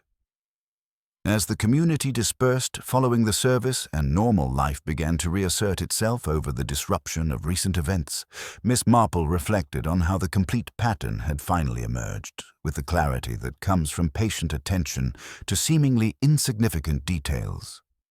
The woman who had fallen into the lake had indeed ensured that secrets would surface, though the truth had proven more complex than anyone had initially imagined. Mrs. Blackwood's rental of the Pemberton cottage, her discovery of hidden documents, her systematic investigation of estate fraud, and her determination to expose the truth despite obvious danger, had all combined to create circumstances that made her death both inevitable and ultimately meaningful. The sequence of confrontation, accident, and opportunistic murder had revealed the dangerous intersection of human weakness and calculated evil. Yet the community's response had demonstrated that such encounters could strengthen rather than corrupt fundamental decency. The investigation had exposed not only systematic fraud and murder, but the complex moral landscape that enabled both heroism and villainy to flourish in the same small community. Yet, in the village's response lay hope for the future, the recognition that moral failure could become the foundation for moral growth, and that tragedy could serve constructive purposes when met with courage and wisdom. As evening settled over Larchmere and Miss Marple prepared for her final day in the village, she completed the last stitches of the christening gown that had occupied her needles throughout the investigation. The delicate pattern, now revealed in its complete beauty, served as a reminder that the most significant designs often required patience and careful attention to seemingly insignificant details before their true purpose could be understood. The truth about Mrs. Fenella Blackwood's death had indeed surfaced. Like the bodies in water she herself had predicted would eventually reveal their secrets. Justice had been served not through vengeance, but through the careful application of wisdom to ensure that punishment fitted crime while healing remained possible for those whose failures had been moral rather than criminal. The pattern was complete. The truth had emerged, and Larchmere could begin the slow process of healing that would ultimately make it stronger than it had been before tragedy had disturbed its peaceful waters. Tomorrow would bring Miss Marple's departure and the village's return to its customary rhythms, but both would be forever changed by the complex human drama that had unfolded beneath the cheerful surface of a summer fete. The ornamental lake would continue to reflect the changing seasons, but it would also serve as a permanent reminder that truth, like light upon water, always finds a way to shine through even the darkest depths when given proper encouragement to do so. The morning of Miss Marple's departure from Larchmere dawned with that particular quality of English autumn light that seems to illuminate not merely the present moment, but the accumulated wisdom of recent experience. As she sat in Mrs. Pierce's comfortable parlor, carefully folding the completed christening gown into tissue paper with the same methodical attention she had given to every detail of the investigation, Miss Marple reflected on how the pattern of events had reached its natural conclusion while leaving behind lessons that would long outlive the immediate circumstances of tragedy. The village beyond the windows showed subtle signs of the healing process that follows the exposure of long-hidden truths. Dr. Morrison could be observed making his morning rounds with renewed purpose, his medical bag supplemented by legal documents as he assisted elderly residents in reviewing their estate arrangements. The Morning Post had brought news from Inspector Graves that Peter's comprehensive confession had led to arrests throughout the fraudulent network, with London solicitors facing prosecution and dozens of manipulated estates being investigated across 3 counties. "The scope of it is quite staggering," Mrs. Pierce observed, as she read the inspector's letter aloud. "Hartwell's network extended far beyond anything we imagined. Mrs. Blackwood's courage has prevented countless future victims from suffering similar exploitation." Miss Marple's needles clicked rhythmically as she considered this information. Truth has its own momentum, my dear Rosalind. Once properly encouraged to surface, it tends to reveal connections that might otherwise have remained hidden for years. Mrs. Blackwood understood that individual courage could achieve victories far beyond its immediate circumstances. The final threads secured. Timothy Vance's visit that morning brought the satisfaction of seeing justice transformed into practical protection for others. His decision to remain in Larchmere permanently, managing the restored Pemberton estate while establishing the scholarship fund in his aunt's memory, provided the sort of constructive response to tragedy that Miss Marple had observed in other communities that chose healing over mere vengeance. "The trust structure we're implementing will make future manipulation virtually impossible," Timothy explained with quiet intensity. "Independent oversight, multiple witnesses, transparent documentation, every safeguard my aunt would have insisted upon. Her death will prevent others from suffering similar exploitation." Young Clarissa's transformation from frightened witness to determined advocate reflected the sort of character growth that Miss Marple had learned to recognize in young people who confronted difficult truth with courage rather than denial. Her decision to pursue legal education, supported by the scholarship fund, demonstrated how trauma could become the foundation for constructive purpose when met with proper guidance and community support. Sir Alister's quiet establishment of new procedures for all estate business conducted through Hartington Park reflected his recognition that moral failure required practical response rather than mere remorse. His presence during Timothy's visit, offering both financial support and personal commitment to the memorial fund, spoke of genuine atonement rather than mere social obligation. Community wisdom and healing. The memorial service planned for Mrs. Blackwood had evolved into something more significant than simple mourning, a celebration of moral courage that would be attended by representatives from throughout the county, legal officials involved in the ongoing prosecutions, and members of families whose inheritances were being restored through her sacrifice. Mrs. Clement had organized the service with characteristic efficiency, ensuring that Mrs. Blackwood would be remembered not as a victim, but as a champion of justice whose courage had achieved precisely what she had intended. As Miss Marple prepared for her departure, she reflected on how the investigation had demonstrated once again that truth, while sometimes complex in its revelation, ultimately served both justice and healing when approached with patience and wisdom. The distinction between Sir Alister's moment of panic and Hartwell's calculated murder, between Peters's cowardly complicity and Mrs. Blackwood's heroic courage, had been essential to ensuring that punishment fitted crime while redemption remained possible for those capable of genuine repentance. The pattern's completion.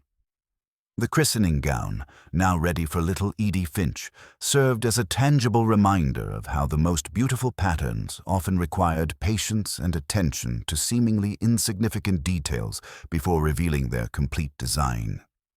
Each stitch had contributed to a larger purpose that became clear only when the work was finished, just as each detail of the investigation had contributed to a truth that emerged fully only when all the threads had been properly woven together. Mrs. Pierce's emotional farewell reflected the deep gratitude that comes from having witnessed justice achieved through wisdom rather than vengeance. Your presence during these difficult days has been a blessing beyond measure, Jane. Not merely because of your assistance with the investigation, but because of your demonstration that truth and kindness need not be opposing forces. Truth has its own insistence, my dear, Miss Marple replied gently.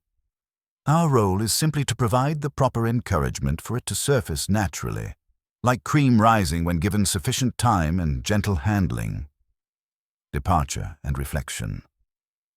As the train carried Miss Marple away from Larchmere and back toward the familiar routines of St. Mary Mead, she contemplated how the completed pattern would continue to influence the community long after her departure.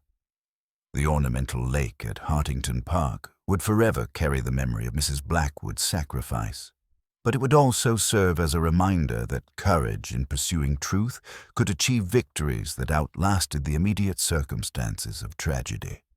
The woman who had fallen into the lake had indeed ensured that secrets would surface, though the complete truth had proven more complex than anyone had initially imagined.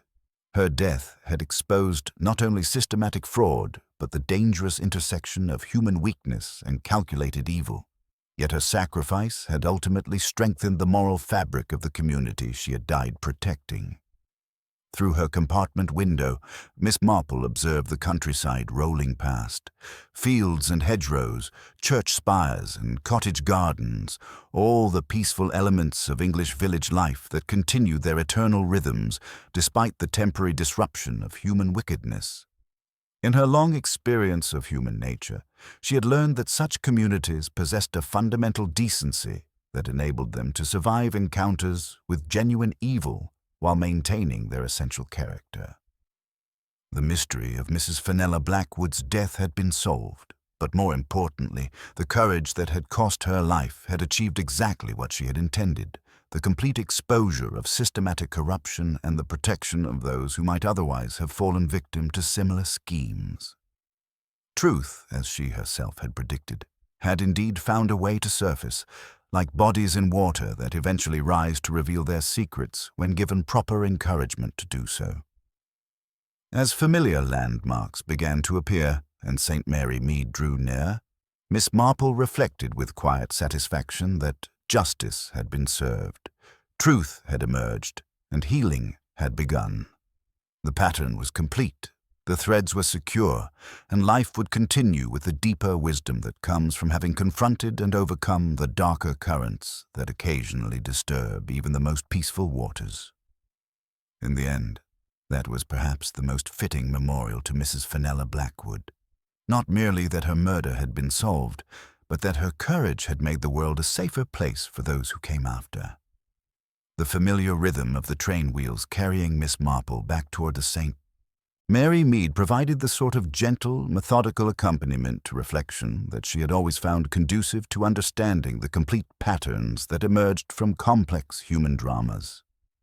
As the countryside rolled past her compartment window, fields and hedgerows, church spires and cottage gardens maintaining their eternal English rhythms, she contemplated how the investigation at Highmere had once again demonstrated that truth, while sometimes requiring patient excavation, possessed its own inexorable momentum once properly encouraged to surface. The christening gown lay carefully folded in tissue paper beside her, each delicate stitch a reminder of how the most beautiful patterns often required attention to seemingly insignificant details before revealing their complete design. The case of Mrs. Fenella Blackwood had followed precisely such a pattern, with small inconsistencies and careful observations, eventually weaving together into a truth more complex than anyone had initially imagined. Letters and lasting. Justice. Inspector Graves' correspondence, which had followed Miss Marple to St. Mary Mead with gratifying promptness, provided the sort of systematic conclusion that satisfied both professional requirements and personal curiosity. Peter's comprehensive confession had indeed mapped the entire fraudulent network with the precision of a military operation, revealing connections that extended across 3 counties and involved dozens of manipulated estates, representing hundreds of thousands of pounds in misdirected inheritances. Most intriguing to Miss Marple's methodical mind was Graves' description of a small detail that had emerged during the final examination of evidence. The bay rum-scented cushion from the punt had yielded, under better light, a faint mark in grease pencil, an X, followed by what appeared to be the numeral 6. Peters had explained that Hartwell marked equipment with such symbols when orchestrating timed sequences, with 6 denoting the final position in his carefully choreographed plan. The little X6 had transferred from Hartwell's schedule to the fabric as he checked his preparations in the boathouse, providing yet another confirmation of the systematic nature of his crime. "You were quite right, Miss Marple," Graves had written with obvious satisfaction.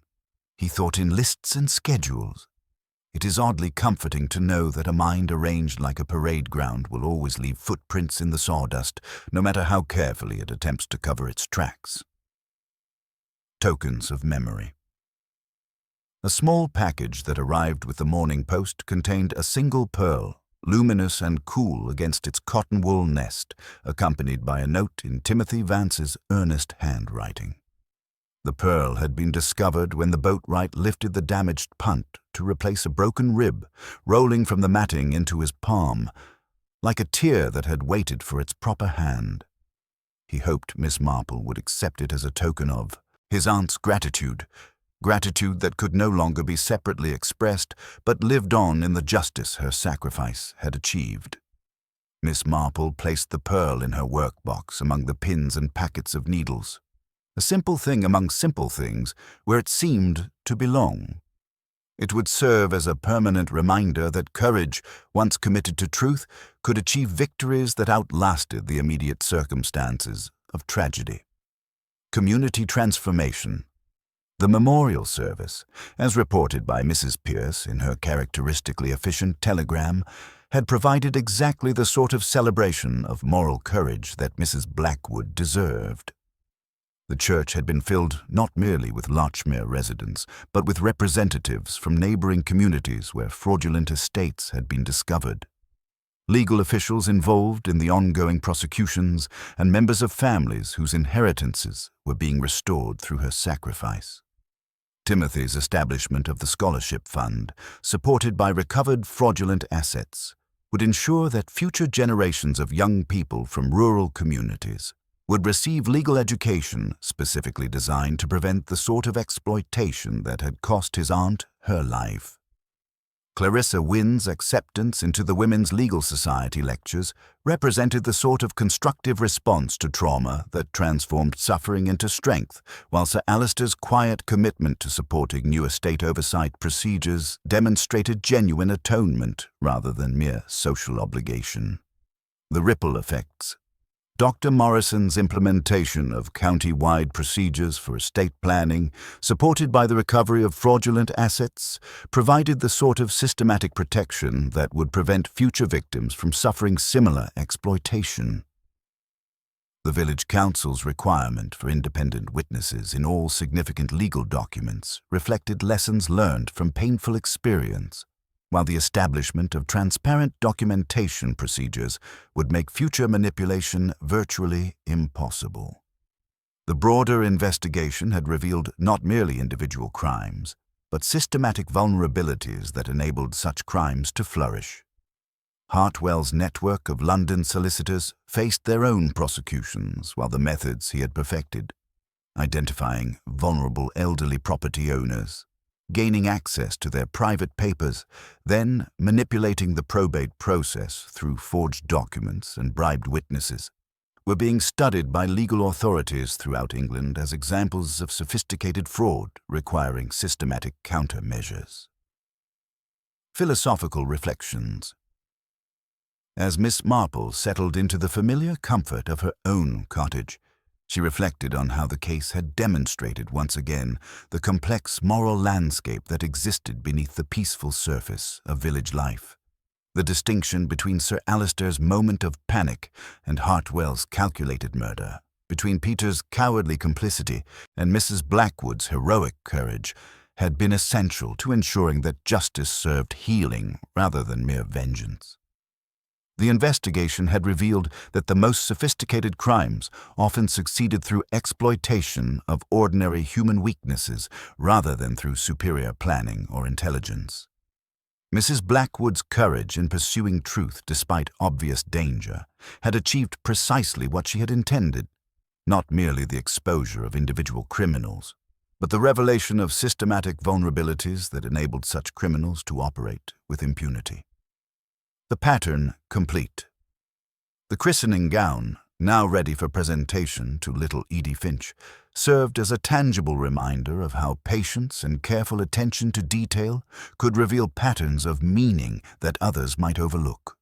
As Miss Marple delivered the gown and watched the village admire its delicate scalloped pattern, tiny linked drops that caught the light like pearls properly strung, she reflected on how communities, like individuals, could emerge stronger from encounters with genuine evil when they responded with wisdom rather than mere anger. The woman who had fallen into the lake had indeed ensured that secrets would surface, though the complete truth had proven more complex than anyone had initially imagined. Her death had exposed not only systematic fraud, but the dangerous intersection of human weakness and calculated evil. Yet her sacrifice had ultimately strengthened the moral fabric of the community she had died protecting. Eternal vigilance. As evening settled over St. Mary Mead and Miss Marple prepared for another quiet night in familiar surroundings, she contemplated the eternal vigilance that peaceful communities required to maintain their essential character despite occasional intrusions of genuine evil.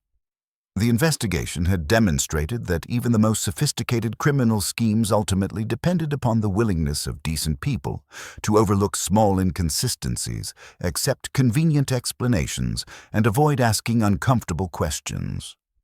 Mrs. Blackwood's example had shown that individual courage could indeed make a difference, but only when supported by communities willing to examine their assumptions and confront difficult truths. Larchmere would forever carry the memory of that summer fate's tragedy, but it would also be stronger for having learned that vigilance and wisdom were the price of maintaining the peace that made village life possible. The mystery of the woman who fell into the lake had reached its natural conclusion, but its lessons would continue to influence all who had witnessed the complex interplay of human nature, moral courage, and ultimate justice. Truth, as Mrs. Blackwood herself had predicted, had indeed found a way to surface like bodies in water, rising inevitably when given proper encouragement and patient observation. The pattern was complete. The threads were secure, and life would continue with the deeper wisdom that comes from having confronted and overcome the darker currents that occasionally disturb even the most peaceful waters. In her work-box, the Pearl caught the lamplight among the pins and needles, a small but permanent reminder that courage, once committed to truth, could achieve victories that transformed tragedy into lasting protection for those who came after.